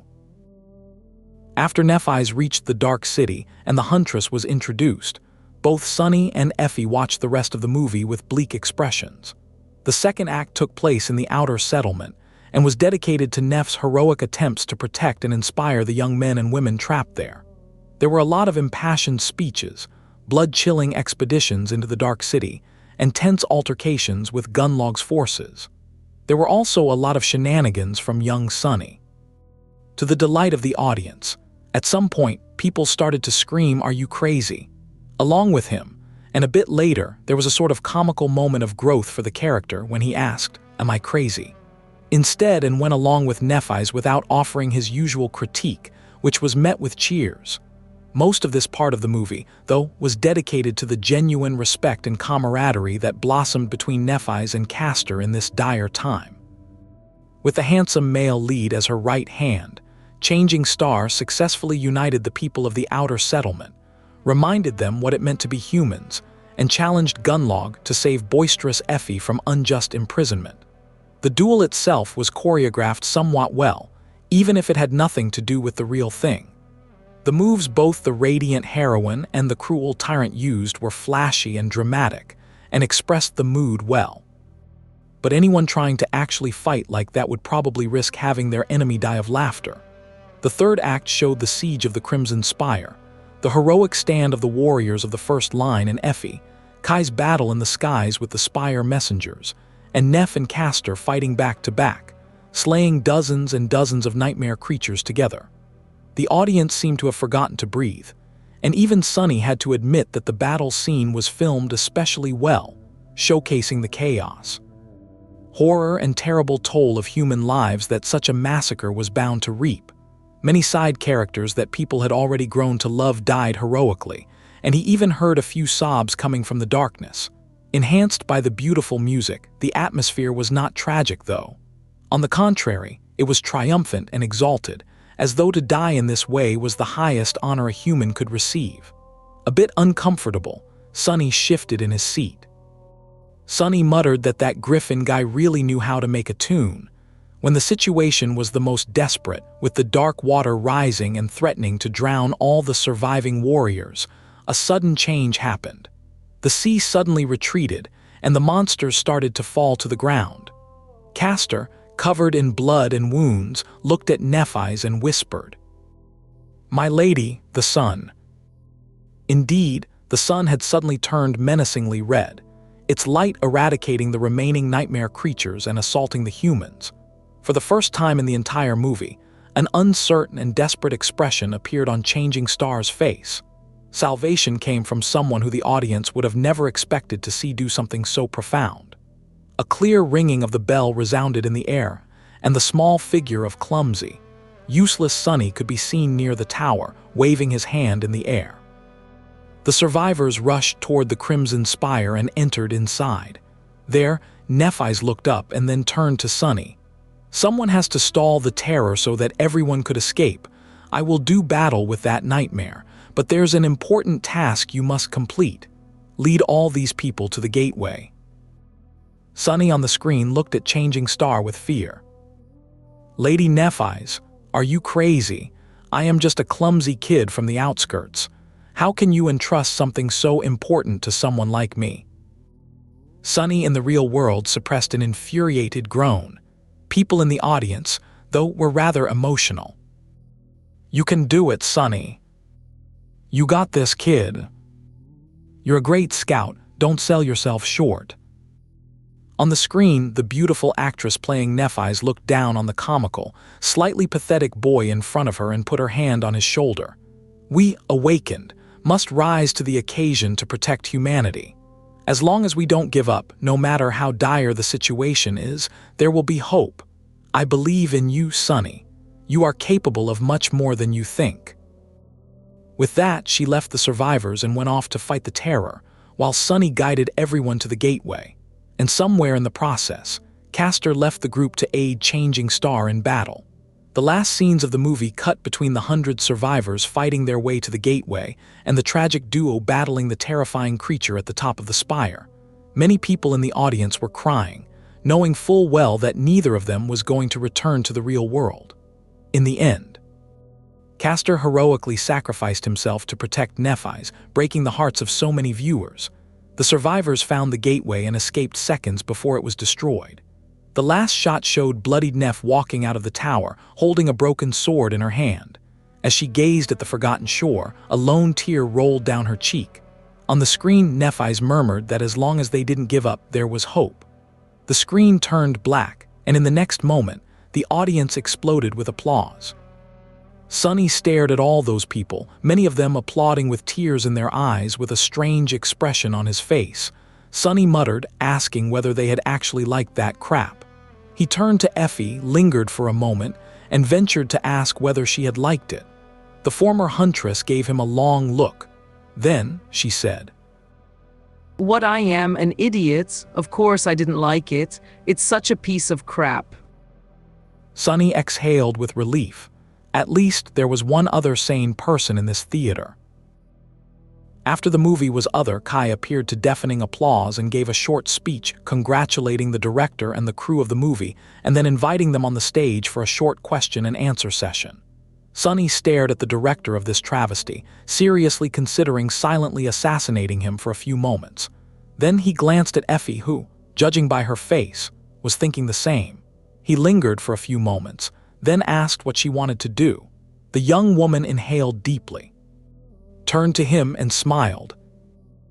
"I am hungry, let's go eat." Together, they snuck out of the screening hall and went to find the theater's restaurant. There were a lot of people there who, just like them, had decided to skip the PR portion of the event and were now enjoying food and drinks, discussing the movie with lively expressions. Sonny and Effie got themselves something to eat and sat at an empty table, then grew quiet for a while. Each was preoccupied with their own thoughts. Now that Sonny had a little time to digest the movie, his anger subsided a bit. In fact, he was even happy. Sure, the way he was portrayed in the story was as far from the truth as it could have been, and more than a little bit humiliating. But, in a way, this was exactly what he needed. Now that Nephi's had become his master, he didn't have to hide his strength and true name that much. But he still preferred to remain in the shadows. Not only because there was a possibility of becoming masterless again, but also because it was the best way to be in the world so full of hidden dangers and powerful enemies. Being renowned would make a lot of things difficult for him, and make every battle he fought after that harder. After all, there was no better advantage than being underestimated by the enemy. From that point of view, the ridiculous way in which he was portrayed in the movie was a blessing. It made the possibility of anyone thinking highly of him that much lower. Of course, not everyone was going to watch that travesty, but many would, and their opinion was going to spread. Who would believe that a changing star's bumbling sidekick was, in fact, one of the most dangerous awakened alive, and thus consider him as a serious threat? Pretty much no one. So, in fact, the director of the Song of Light and Darkness unintentionally made him a favor. Satisfied with that conclusion, Sonny looked around. He saw several people looking at Effie with stunned expressions, clearly gathering their courage to come and introduce themselves. But no one had, yet. He could hear their whispers, though. "Look, it's her raised by wolves." "Oh my. I heard about her situation, but to actually see, she is so brave." Effie herself was strangely quiet. She ignored the whispers, then looked at him and asked, Hey, Sonny, can I ask you something? Sensing that this was not going to be a simple question, he tensed a little, and then replied that she could, asking what it was. Effie hesitated for a few moments, then lowered her voice so that no one would be able to overhear. Did Castor really leave to help Nephi's? Sonny let out a soft sound of recognition, then stared at his friend for a bit, then shook his head. Sonny said quietly that no, Castor had left to make sure that she dies. Effie inhaled deeply and murmured that she saw. She didn't continue that conversation as though his answer confirmed something that she had already suspected. Well, despite her often boorish demeanor and the way she was portrayed in the movie, Effie was anything but stupid. In fact, she was extremely intelligent, cool-headed, and cunning. Otherwise, she would have never survived for 3 long years alone on the streets of the dark city. It was only natural for her to have suspicions, considering how much she knew. Luckily, Effie did not ask anything else. Mostly because of a strange man who entered the restaurant, looked around, noticed their table, and walked over with gleaming eyes. Sonny groaned inwardly, dreading yet another fan of raised by wolves. The man stopped in front of them, glanced at Effie, and then turned to Sonny with an odd expression, stammering a question about whether he was awakened sunless. Sonny blinked and demanded to know what. The man confirmed it with a hesitant yes. A bright smile appeared on the man's face, and he proclaimed that it was such an honor, that he was a huge fan of his. Sonny sputtered in disbelief, demanding to know what was happening. Sonny stared at the beaming man, trying to comprehend what he was saying, misjudging his expression. The man hurriedly apologized, explaining that he was so nervous he forgot to introduce himself. He said he was a writer, and that in fact, it was he who wrote the screenplay for A Song of Light and Darkness, and that it was all thanks to Sonny. Effie stared at Sonny with an expression that didn't promise him anything good and asked in a sweet voice whether it was really all thanks to him and how come. Sonny winced, sensing he was in trouble. The man's smile grew even wider. He gushed about the exploration report on the Forgotten Shore, calling it a brilliant piece of academic work, and said he had based most of his research on Sonny's profound work. He claimed that everyone on the crew and everyone in the cast had read it at least once, and that he had even insisted on giving Sonny the co-writer credit. But sadly, it was impossible due to Sonny not being a member of the Screenwriters Guild. He promised to let everyone know that if it weren't for Sonny, the movie wouldn't exist. Sonny stared at the man with wide eyes and then said in a weak voice, pleading with him not to. But it was of no use. The man called Sonny humble and modest, and said that, of course, what else would he expect from a researcher as talented as him, but that it wouldn't be right for him to receive all the praise and that people must know. He looked at the restaurant and proclaimed, not even trying to keep his voice down, that it was Sonny, awakened sunless, who they must thank for being able to enjoy the wonderful film. Sonny looked at the floor. He muttered to himself that he guessed he was going to have to kill Kai or wait. No, that probably made them even after the whole mongrel disaster. Luckily for Sonny, Kai was finished with his business soon, and they were able to leave the theater for a more private space. Otherwise, there might have been civilian casualties at the premiere of The Song of Light of Darkness. After that damn writer had announced Sonny's identity to everyone in the restaurant, the amount of people asking him to say, "Are you crazy?" to their faces almost pushed him to the brink. In any case, soon he found himself in a sophisticated lounge in the company of Effie, Kai, and Eiko. The petite girl looked very sharp in a fashionable business suit and radiated a sense of cold professionalism that made people think twice before approaching laid-back and friendly Kai, which Sunny supposed was a big part of being an idol's manager. When they were seated, the idol in question gave them a guilty look. Wells, it wasn't that bad, was it? Effie smiled at him and said sweetly, Sure. But also, the only reason you're still alive is that it would be a chore to clean the blood of my wheelchair. Kai chuckled nervously and glanced at Sunny. What about you? Sunny shrugged and replied that he didn't mind, and that actually he was happy to be portrayed as a bumbling fool. The charming archer blinked and asked whether he really meant that. Sunny gave him a serious nod and said that, of course, it was easier to fool people who thought you were the fool, so he didn't mind. Kai looked away in embarrassment. Anyway, you don't have to worry too much, really. These types of films are usually made to boost public morale. No one is really going to take them seriously. Even mundane people understand the difference between reality and fiction when it comes to the awakened. Sunny laughed and remarked that sure they would, when they wanted to. He was a mundane person for most of his life too, after all. And even though he grew up in the outskirts, he used to consume cheap entertainment just like everyone else in the waking world. Yes, he knew how to recognize propaganda and what to not take seriously, but at the same time, many things that had nothing to do with the truth found their way into his mind and silently became beliefs. That was how well-engineered falsehoods worked.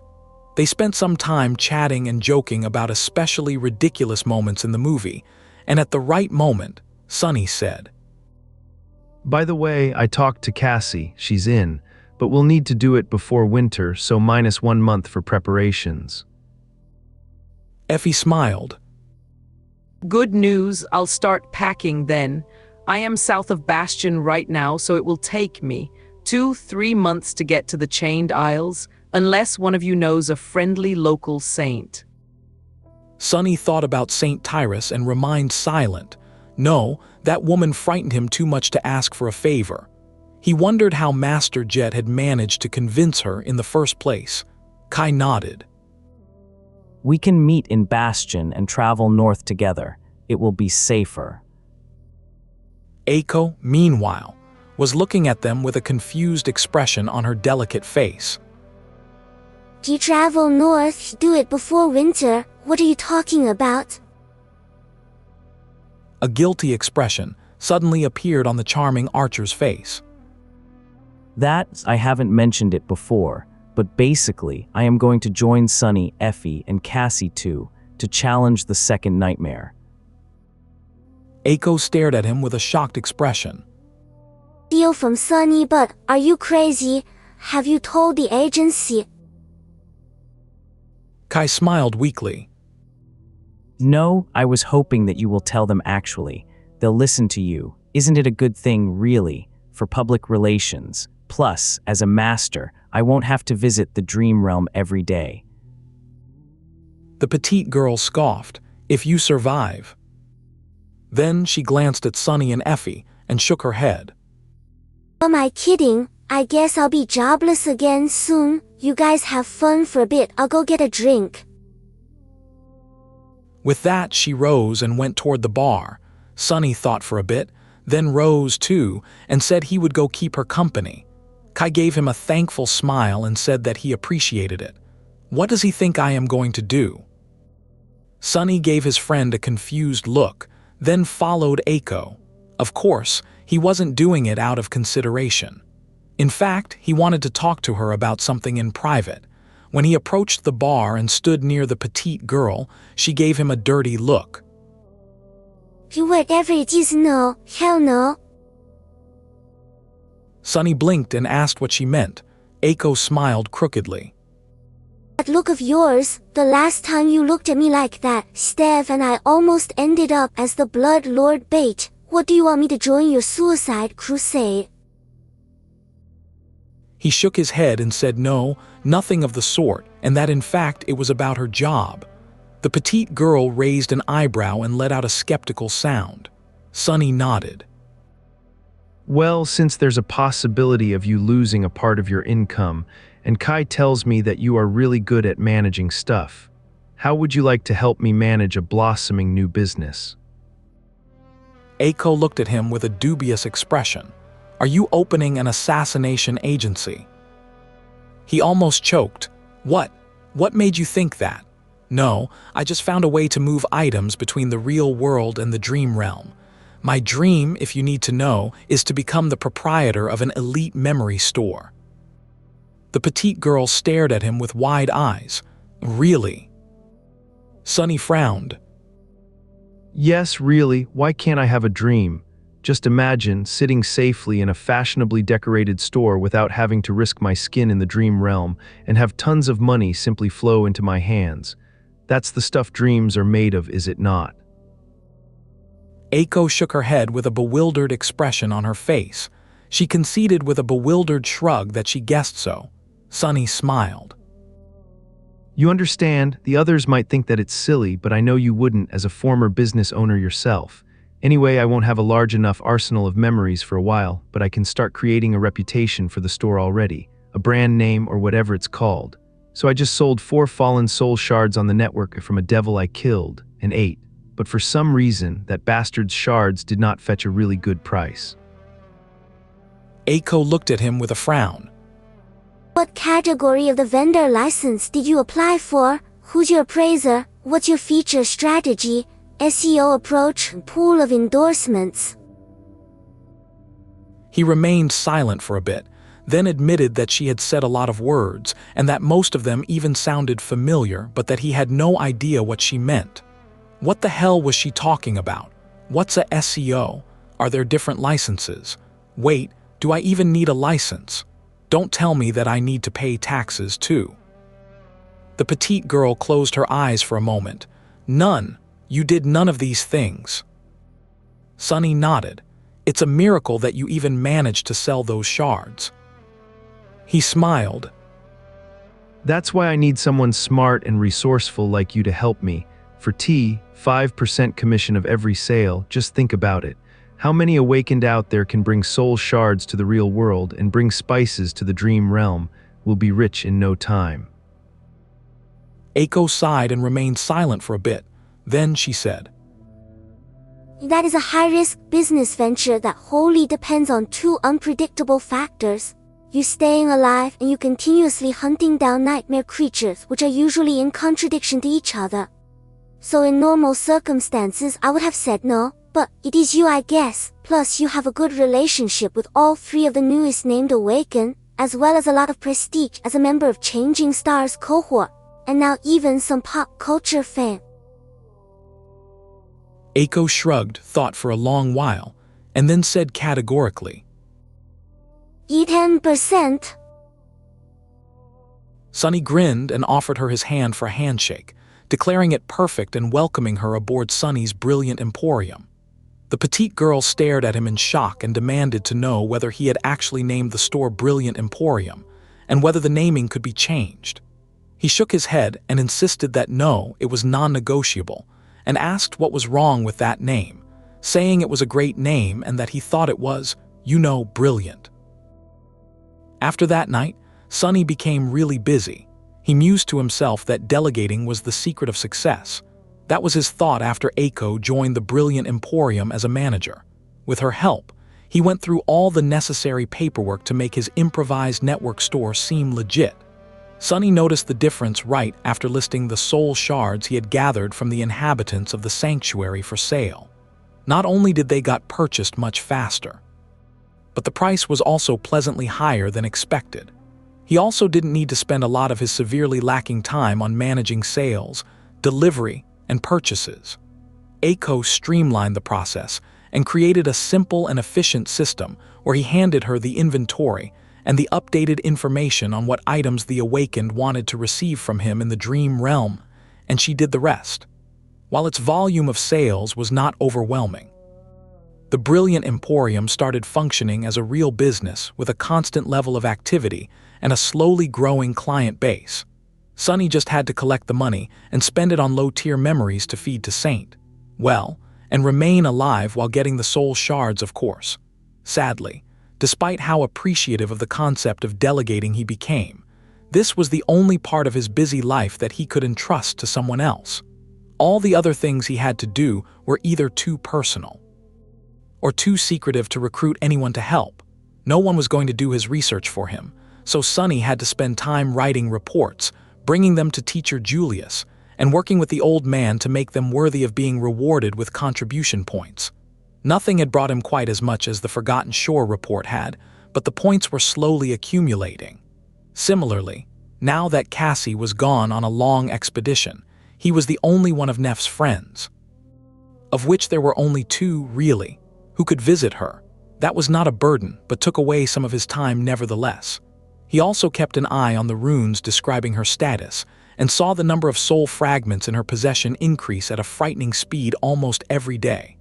Sunny didn't know where Nephi's was and what she was doing, what kinds of enemies she was fighting, but they must have been as powerful as they were ample in numbers. He had to keep up. Now that he had received a vast boost to his power through sacrificing the miraculous coins to the white altar in the sanctuary of Noctis, less than 400 fragments stood between him and being able to create a third core. That meant that he had to continue venturing into the wilderness of the Chained Isles to hunt down nightmare creatures. Armed with the cruel sight and the ability to infuse its blade with either invisible soul damage or radiant divine flame, he was now able to go further than he had before and challenge creatures that previously he chose to avoid. Their deaths rewarded him with shadow fragments, while their bodies gifted him soul shards that were then sold and converted into memories, and through those into shadow fragments as well, this time for Saint to consume. It was a virtuous, but exhausting and wildly dangerous cycle. And as though the pressure of having to keep up with changing Star wasn't enough, he also had to continue training. Both with the spear, with the help of Effie and his taciturn demon, and without it to practice shadow dance. That second task, however, had turned out to be much harder than Sunny expected. Before plunging back into the dreamscape, he decided to be careful and check what the situation with Mongrel was. A quick search on the network could tell him if everyone had forgotten about the masked swordsman or not, and as it turned out, they did not, to Sunny's dismay.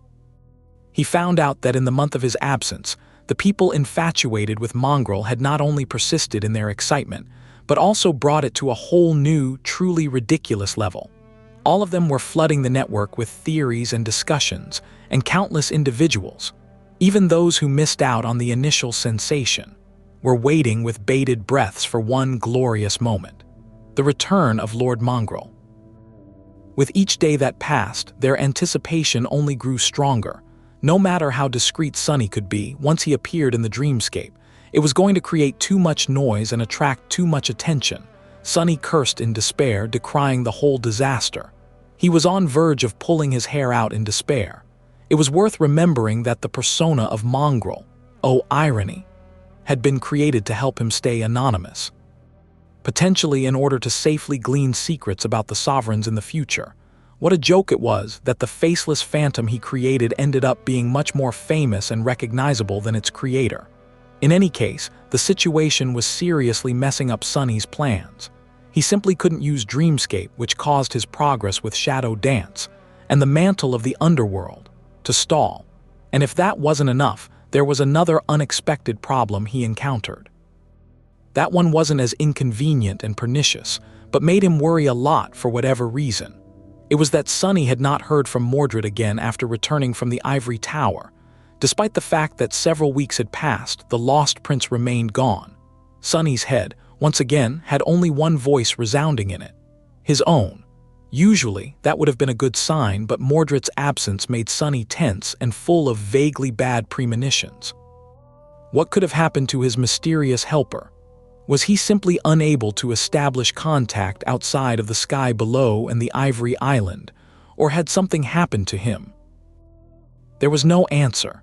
Sunny even took out the mirror shard from the covetous coffer and smeared a few drops of blood on it, to no result whatsoever. The piece of mirror remained the same, absolutely dark and refusing to reflect anything. It was after one of these fruitless attempts that Sunny left Effie to enjoy the dinner he had cooked for them by herself and went out to sit on the porch in a dark mood. It was early evening, and shadows were slowly growing longer and deeper. Maybe because of his exhaustion, or maybe because of how used he was to being safe in his home, but Sunny got consumed by thoughts and lost track of his surroundings, something that rarely happened. That was why he was so shocked to hear someone's voice just a few meters away. A girl's voice demanded to know what he was staring at. Sunny blinked a few times, then focused his sight on the person who had addressed him. In front of him, at a bit of distance, just between the sidewalk and the path leading to his porch, stood a 14-year-old girl in a school uniform with black hair and dark eyes, and a very unamused expression on her pale face. Sunny's chest grew cold. He cursed under his breath. It was Rain. Looking right at Sunny, she sighed and repeated her demand to know what he was staring at. I said, what are you staring at, brat? Sunny panicked on the inside, wondering what she was doing here and why she was talking to him, but none of the emotions reflected on his face. Armed with the extensive experience of deceit manipulation, and facing terrifying nightmare creatures in melee, he kept a straight face, threw a dark look at Rain, and calmly retorted that he was not staring at anything, and demanded to know who she was calling a brat, calling her a brat in return, and telling her to respect her elders. The girl scoffed and shot back that what elders, and that he was obviously younger than her. Sunny opened his eyes wide in outrage. He winced inwardly at the sting, knowing that he looked younger than his age, but to be mistaken for a middle schooler was just too much. It was getting dark, so maybe that was the reason for her mistake. Rain, meanwhile, was not done speaking, protesting that he had definitely been staring at her with a very nasty expression that she had almost tripped, and asking whether his parents hadn't taught him not to stare. Sunny opened his mouth, then closed it again, then opened it once more. He declared that first of all, he was 18 that second. He had just been zoning out and thinking about adult stuff that a youngster like her would not even understand, and that lastly, his parents had taught him all they needed to teach him. But what did they have to do with any of this, since they were not here? Rain mockingly raised an eyebrow and challenged him on whether he really lived in this big house all alone. Sunny furrowed his brow and insisted that not only did he live in this house alone, he also owned it. But right at that moment, Effie suddenly shouted from inside, "Sunny, come eat, dinner is getting cold." He froze, then felt the tips of his ears growing hot. Damn it, Effie. That's a guest of mine. She's staying over, for reasons.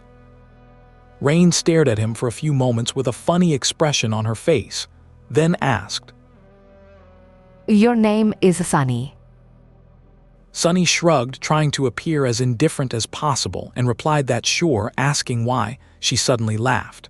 He wondered what was so funny, but she explained that her mom called her Rainy, calling it a coincidence. He relaxed, relieved that for a moment he had been afraid she remembered him, but it didn't seem that way. Good, that was good. Was he a little bit disappointed? Sunny took out his communicator, pressed a button on it, and threw an etched chip that slid from the slick device to Rain. She was in process of asking another question, starting to ask if he was a delinquent, noting she often saw him meandering on the porch in skipping school. Oh, and by the way, I often see you meandering on the porch and skipping school. Are you a delinquent or WH? Then she caught the chip and stared at it in confusion.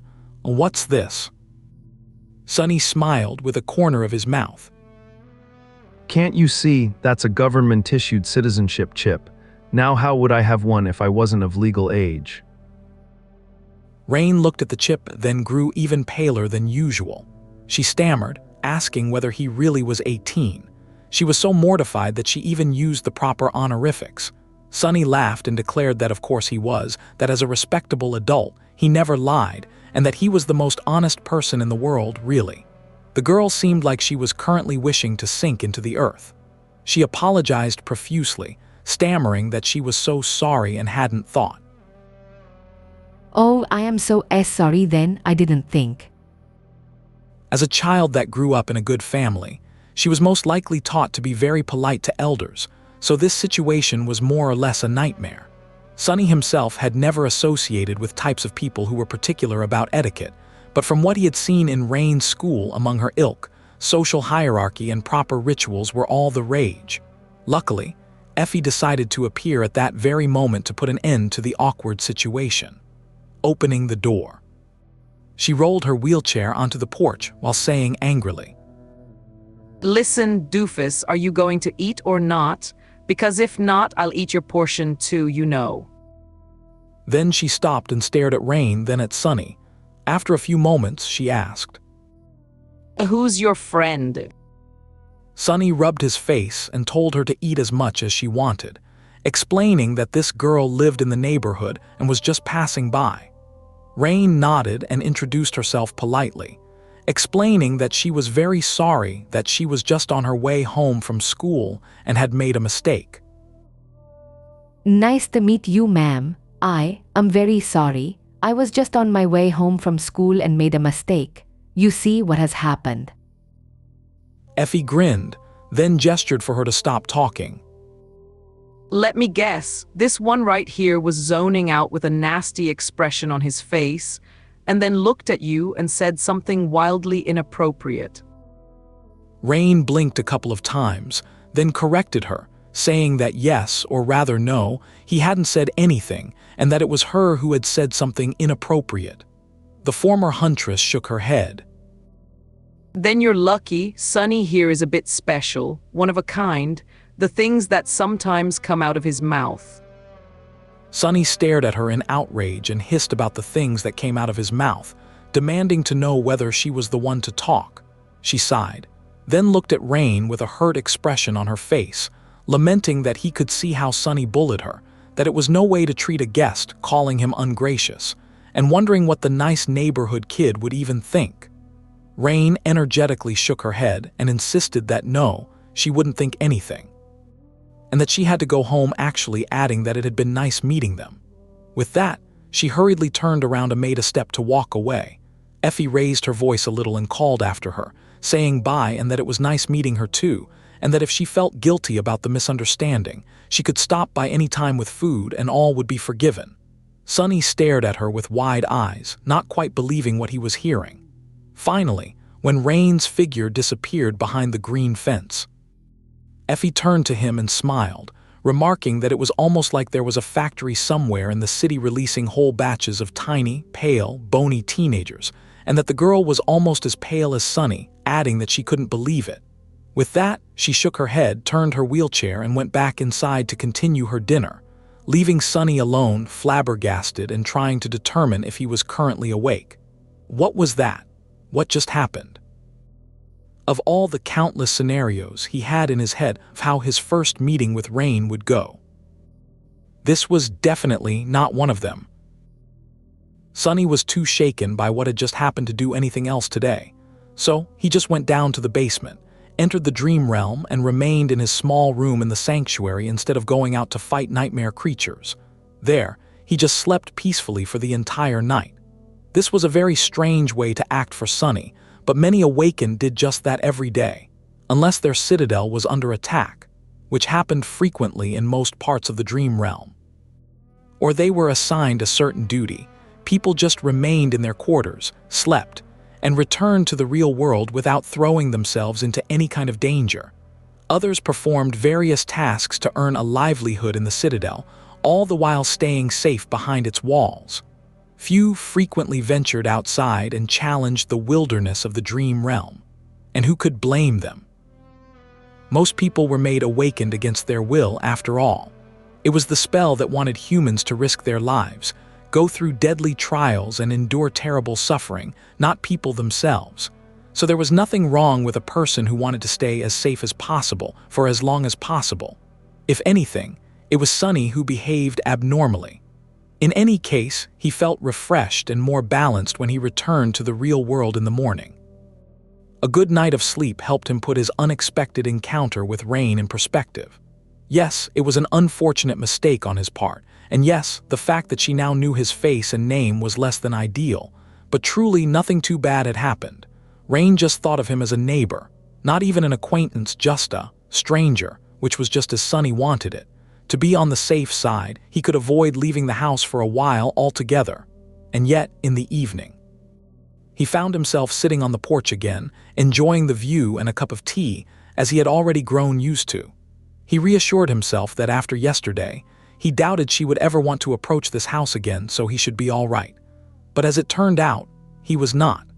Sunny noticed Rain walking from the public transport terminal long before she came anywhere near his home, because one of his shadows was stationed further down the street to keep a lookout. He sighed, then lowered his eyes and pretended to study the synthwood surface of the porch, hoping to avoid making eye contact with the teenage girl. This time, he was not going to give her a reason to come closer and talk to him. However, it was all for naught. When Rain approached the path leading to his door, she slowed down a bit, hesitated, then turned and walked directly to him. Sunny muttered in disbelief. Sunny raised his head and stared at her with a bit of surprise, offering a tentative greeting. Noting that it was her again, she nodded, then took off her backpack and produced a big food container out of it, seemingly full of something delicious. Then, Rain handed it to Sunny. Here, my mom made it. Your friend said to bring food, right? Oh, and I'm really sorry. For yesterday. Sunny blinked a couple of times, then took the container from her hands and stared at it for a bit. He cursed Effie inwardly, wondering who told her to ask for food when he cooked great food for the both of them himself.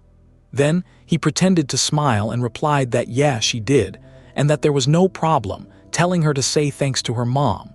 Sunny thought that the conversation would be over after that, but Rain lingered. There was a sort of curious expression on her face. It's nothing much, just some pasta with mushrooms and cream sauce. My favorite. Sunny, right? I'm Rain, by the way. He looked at the food container again, reevaluating his stance on its existence. Nothing special. He was willing to bet that the ingredients she listed were all natural, too.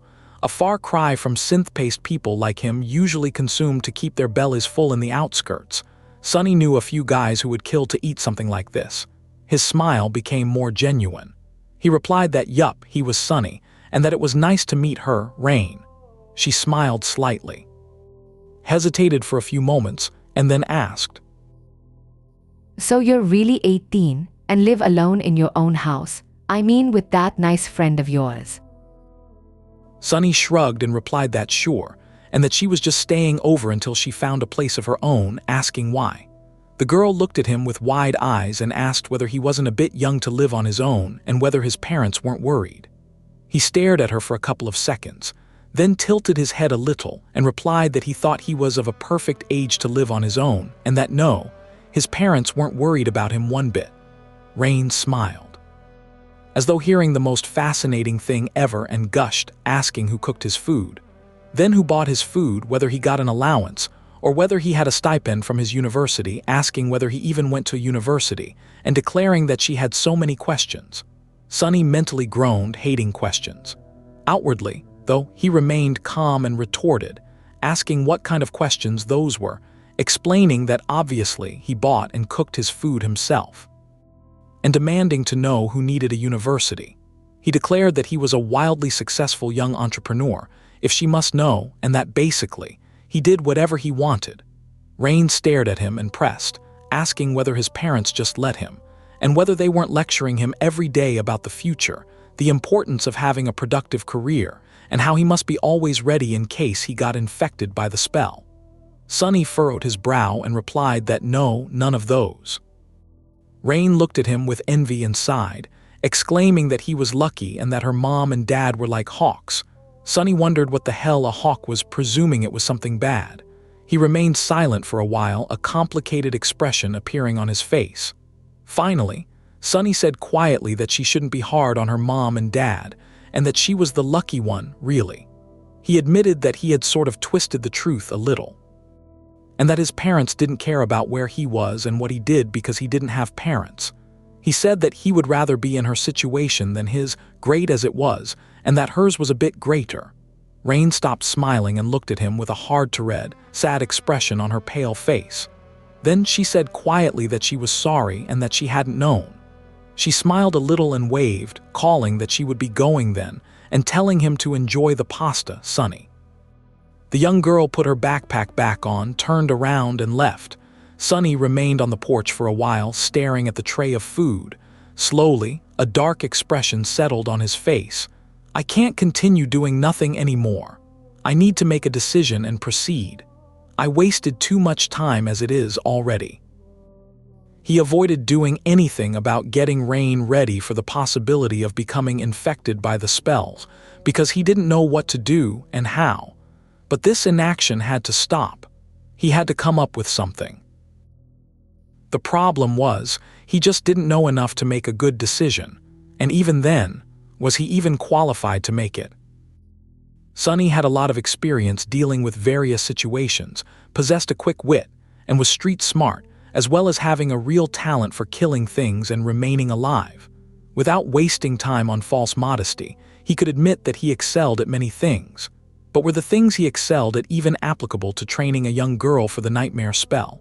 After all, what he wanted to give her were not combat skills or survival tactics.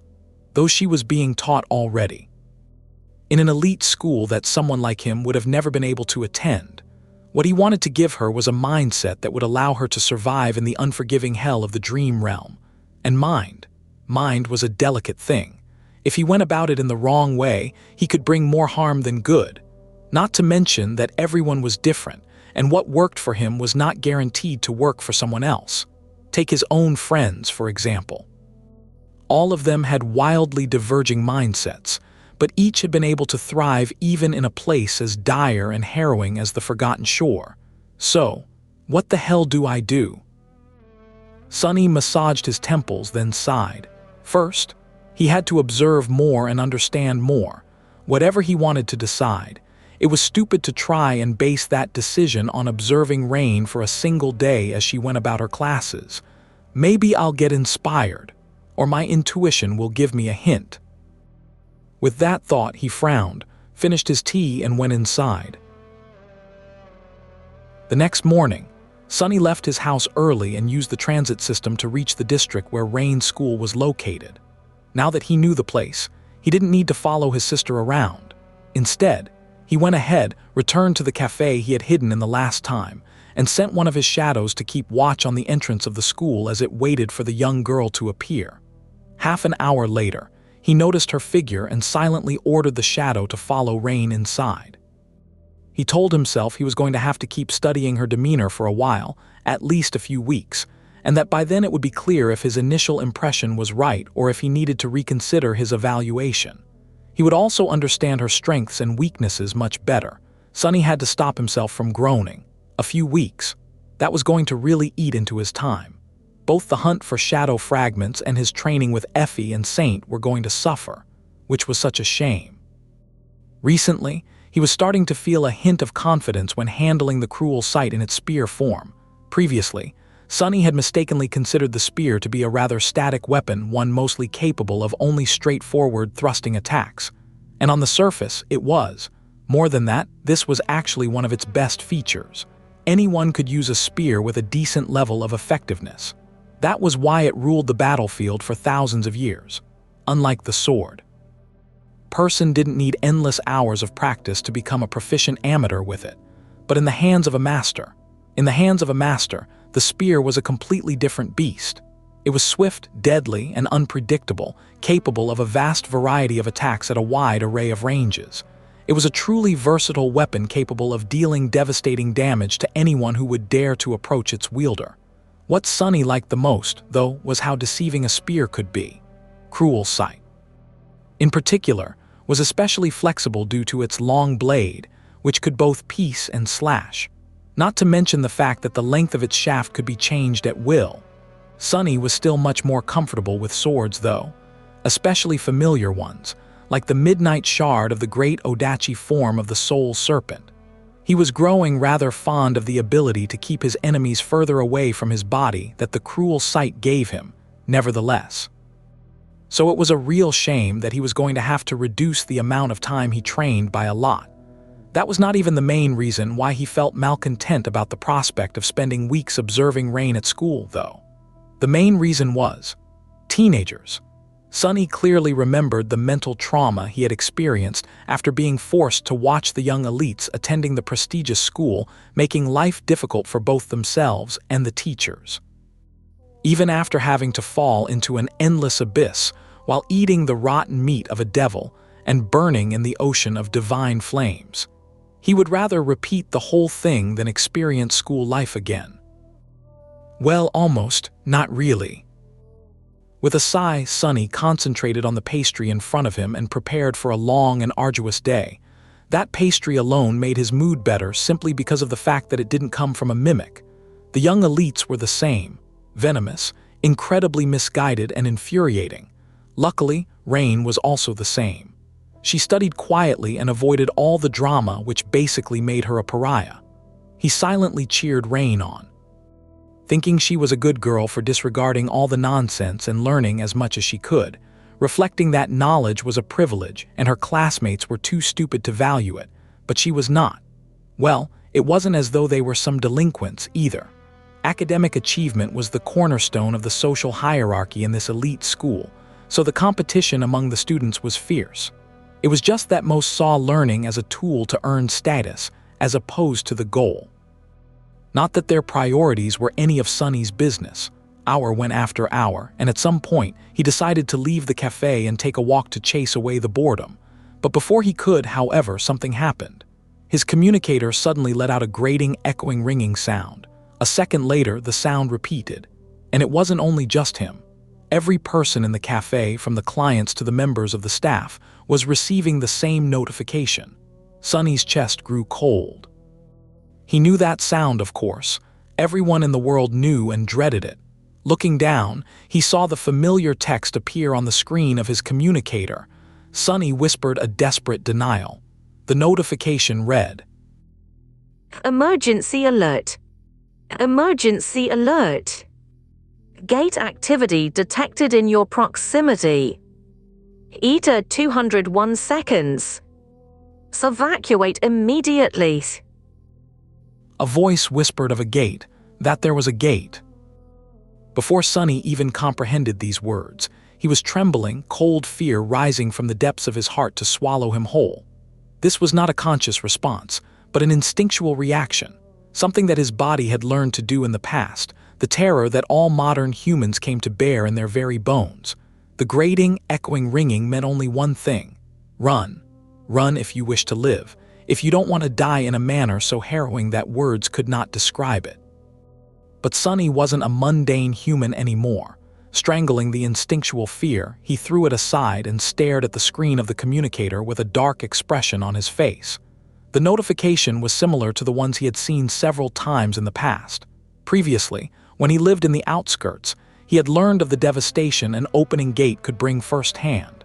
Wherever you lived, you were bound to hear that sound once every few years. Granted.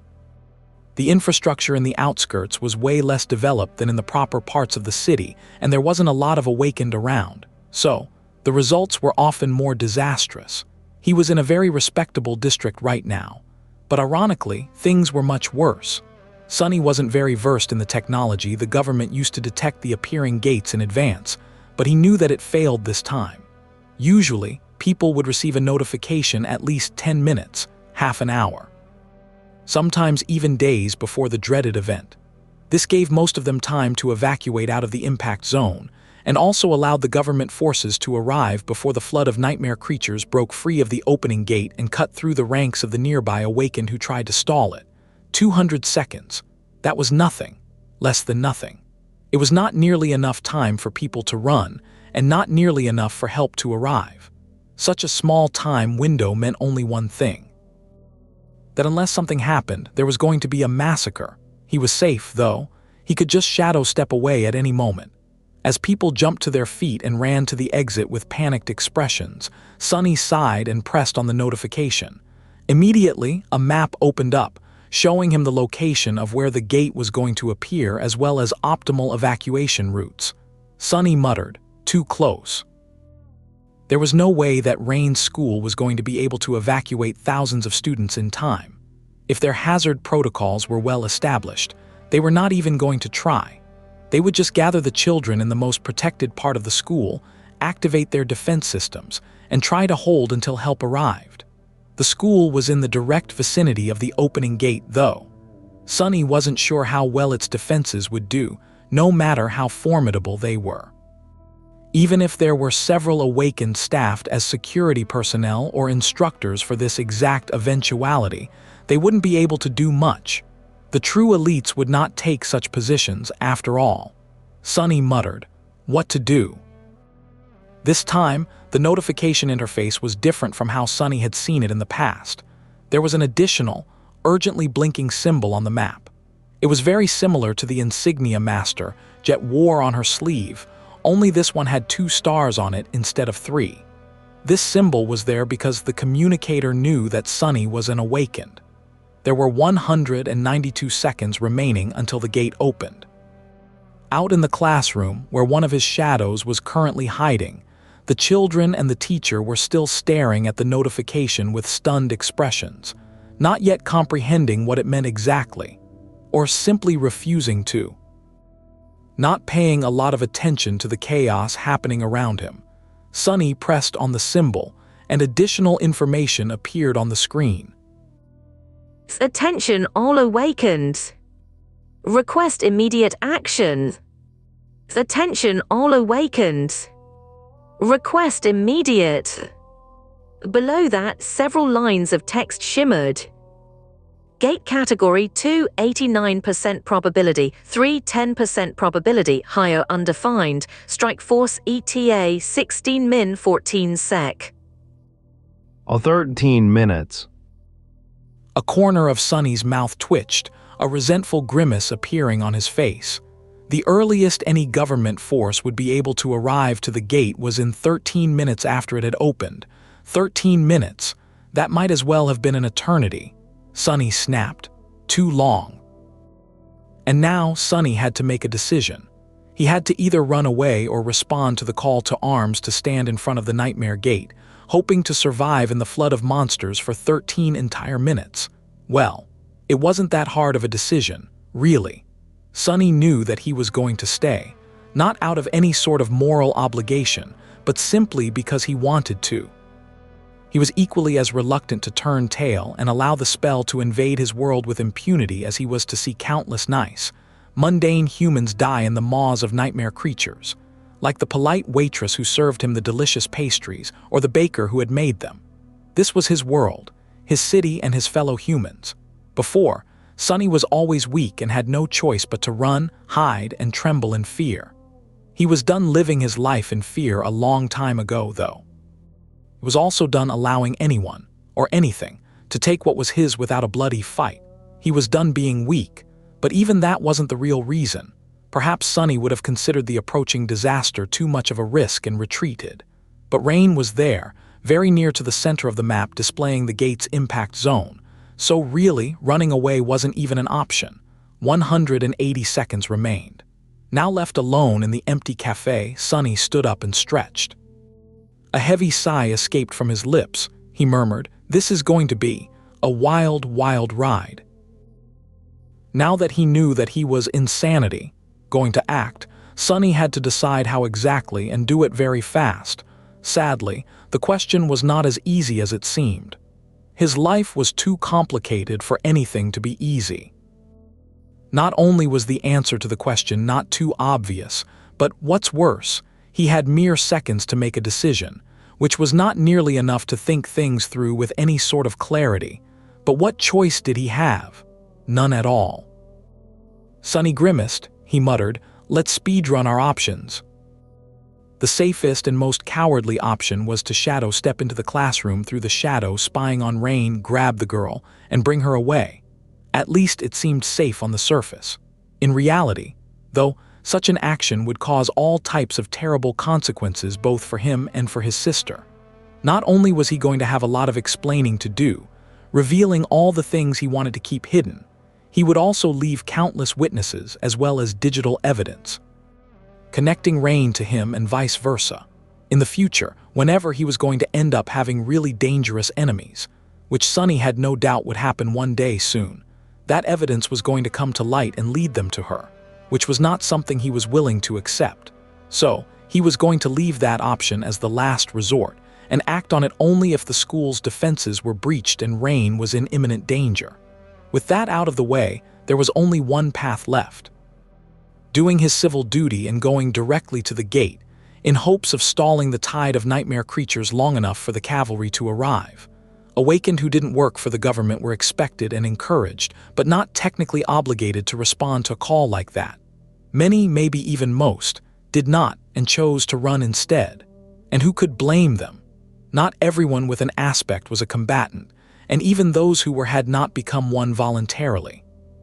Forcing these already traumatized people to go to their potential deaths under the threat of retribution if they refused was not something the government was eager to do.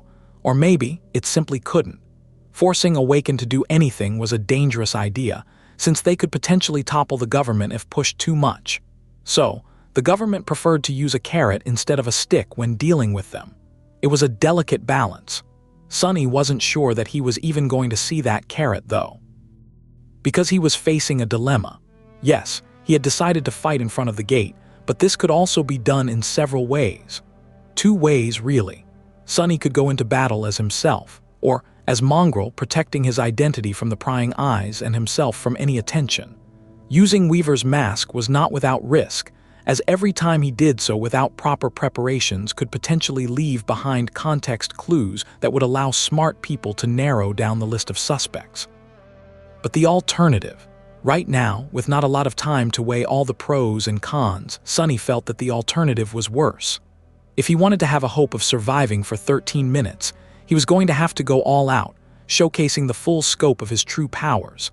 That meant that all his efforts to create an image of a talented, but not too dangerous or noteworthy young Awakened were going to be destroyed. He was going to become really, really famous. And draw the eyes of entities, he wanted to remain blind to his existence for as long as possible. Perhaps even worse, he was going to create one too many coincidences for Rain to continue not noticing his secret attention. It was one thing to have a quirky neighbor. If he suddenly showed up near your school in your moment of need, and turned out to be one of the most deadly Awakened of his generation, though. That would most likely be enough to make her start asking questions that Sunny wasn't ready to answer. So, Awakened Sunless was going to have to cowardly run away from the gate, while Mongrel was going to have to stand and fight. Sunny muttered, "What a messed up situation." 170 seconds remained. Sunny sighed, knowing full well that this decision was not ideal. At the minimum, Mongrel's persona prevented him from using some of his most powerful tools. Anything that people knew and associated with Sunny, no less, like the cruel sight. Very few people had seen him use Saint, however. In fact, outside of Neff's cohort, Mordred was pretty much the only person who had. There were also the people he had fought the Lord of the Dead with, but all of them were gone now, with one notable exception. Sation was still alive and out there somewhere, in the embrace of one of the 3 great clans. So summoning Saint was not ideal too. Even though someone else could have received a similar echo, revealing her was really risky. He could only do it if things got really desperate.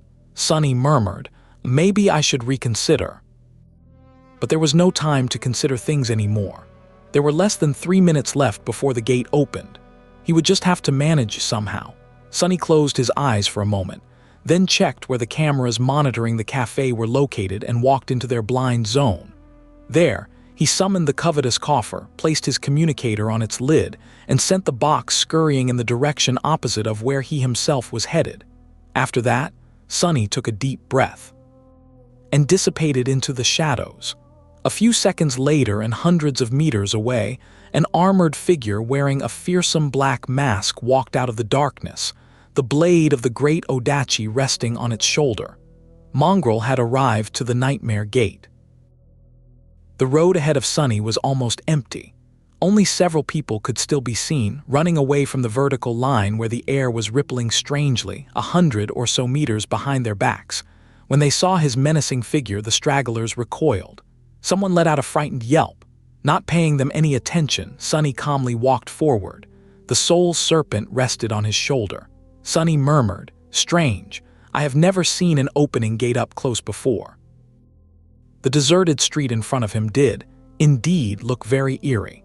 Not only because it was almost entirely empty, both of pedestrians and of rushing PTVs, but also because light and shadows were behaving very strangely. The hue of the light slightly wrong, the movement of the shadows slightly erratic. The sound was strange too. It was deadly quiet, but at the same time, Sonny couldn't get rid of the feeling that there were barely audible noises coming from all directions. Assaulting his ears like an inaudible cacophony of muffled, distant, demented screams. There was a strange pressure rising in the air, getting stronger the closer he got to the nascent nightmare gate. The gate itself was easy to recognize. It looked like a tall vertical depression in the fabric of the world, a place where light refracted in unnatural ways and the inaudible screams were the loudest. Not a rift in reality yet, but a hint of one. In front of the gate, half a dozen people stood, staring at it in tense silence. The awakened who, just like Sonny, decided to answer the call. Sonny muttered, "Only 6 of them."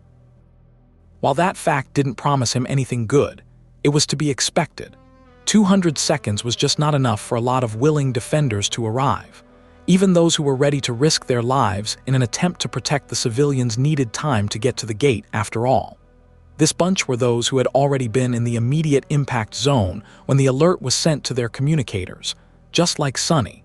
Maybe they were overly confident in their abilities, or maybe just like he. They had people they cared about in the surrounding area, perhaps even in the very same school where Rain was, a few hundred meters behind their backs. In any case, he couldn't help but feel a bit of respect toward these people. Coming to a gate already required a lot of courage. Remaining even after it became clear that there were going to be less than 10 awakened fighting side by side to stall the tide of monsters was beyond that. These people were ready to die to fulfill their duty. Fools. Brave, brave fools. What about Sonny himself then? Sonny murmured, "I'm a fool too, but a cowardly one." Sonny had no plans of dying today. He knew what he was doing and had ways to escape if things got too dire. Without slowing down even a little, he calmly walked past the 6 awakened and stopped with his back to them, closer to the gate than anyone else. Unwittingly, Sonny found himself standing at the head of the small group of defenders. Unlike them, he showed no sign of fear. The others were staring at the gate with pale faces, their bodies tense, their eyes full of unease and dark resentment. Sonny's pose, however, was confident, indifferent, almost relaxed. And in the eyes of the fearsome mask, there was nothing but darkness. The others reacted to his arrival with excitement. One more awakened to fight with them was already a good thing, but this one in particular looked especially imposing. His onyx armor and fearsome blade were obviously a cut above the memories they themselves had in their possession, and his calm demeanor suggested either an experienced fighter or a madman. And then someone recognized him. A sleeper girl blurted out, "Wait, isn't that M. Mongrel?" The others looked at the girl who spoke with confusion. Awakened one asked, "Who?" She stared at them with wide eyes. The sleeper girl insisted, That's Lord Mongrel. Haven't you heard of him?" A hint of recognition appeared in the eyes of the awakened gathered in front of the opening gate. One of them glanced at Sonny, lingered for a moment. Awakened one ventured, "I am sorry, friend. This young woman seems to have heard of you. If I may ask, are you an awakened of some renown?" Sonny didn't move a muscle and lied almost on autopilot. Sonny said, "I am not an awakened. I have no renown." The man raised an eyebrow. Awakened one demanded, "What do you mean, not an awakened? Then who are you?" Sonny cursed inwardly. He muttered, "My damned tongue." He gritted his teeth, remained silent for a second, and then spoke in a calm tone. Sonny answered, "I am just a human." Then he sighed and turned his head slightly, staring at the 6 awakened. From the look of their memories and how they held themselves, they weren't elites. Several seemed to know how to hold a sword, but that was all. They were going to get eaten alive once the gate opened. Disheartened, he turned to them. Sonny asked, "Combat aspects?" The defenders looked at each other, and then the girl who had recognized him spoke up. The sleeper girl answered, "I have an awakened aspect that enhances my agility and allows me to strike with deadly precision." 2 guys have dormant aspects centered around endurance and strength, and the other 2 can perform ranged elemental attacks. So, 3 weak combat aspects, 2 supporting fighters, and no one capable of proper support or healing. He lowered his head for a moment. There were only 30 seconds left before the gate opened. Slight tremors were running through the ground beneath his feet, and bits of dust and small pieces of gravel were slowly rising into the air, levitating on the invisible currents of energy coursing through the air. Sunny muttered, "How I am going to do this?" Sunny gripped the hilt of the soul serpent tighter, then spoke hoarsely. Sunny said, "Stay back, kill anything that gets past me." He paused for a moment. Sunny added, "Make them bleed." The girl stared at him with wide eyes. The sleeper girl protested, Stay back. But sir, you can't do it alone. There will be a horde of them. Even if there were 100 of you, that wouldn't be enough to kill them all." Sunny turned away and looked at the slowly opening rift in front of him. How could he get these people to stay out of his way? The best place for them to be was at the back, finishing off anything that Sunny failed to kill and preventing the nightmare creatures from escaping into the city, escaping toward Rain School. Failing to come up with a better lie, he opened his mouth. Sunny said coldly, "One of me is enough to kill them all." With that, Sunny left the girl standing there with an open mouth and walked forward. He muttered under his breath, "What's the big deal anyway? It's just a nightmare gate." His legs, however, were trembling a little. Just at that moment, an especially strong tremor ran through the ground. The shadows exploded in a mad dance, the sunlight growing dim and ghostly. The wind howled through the empty street as if the air was being sucked into the widening rift. And then, an invisible shockwave spread out of it, making the windows in the surrounding building shatter. Sunny resisted the push and suddenly felt the familiar feeling permeate his soul, the call of a nightmare. The gate had opened.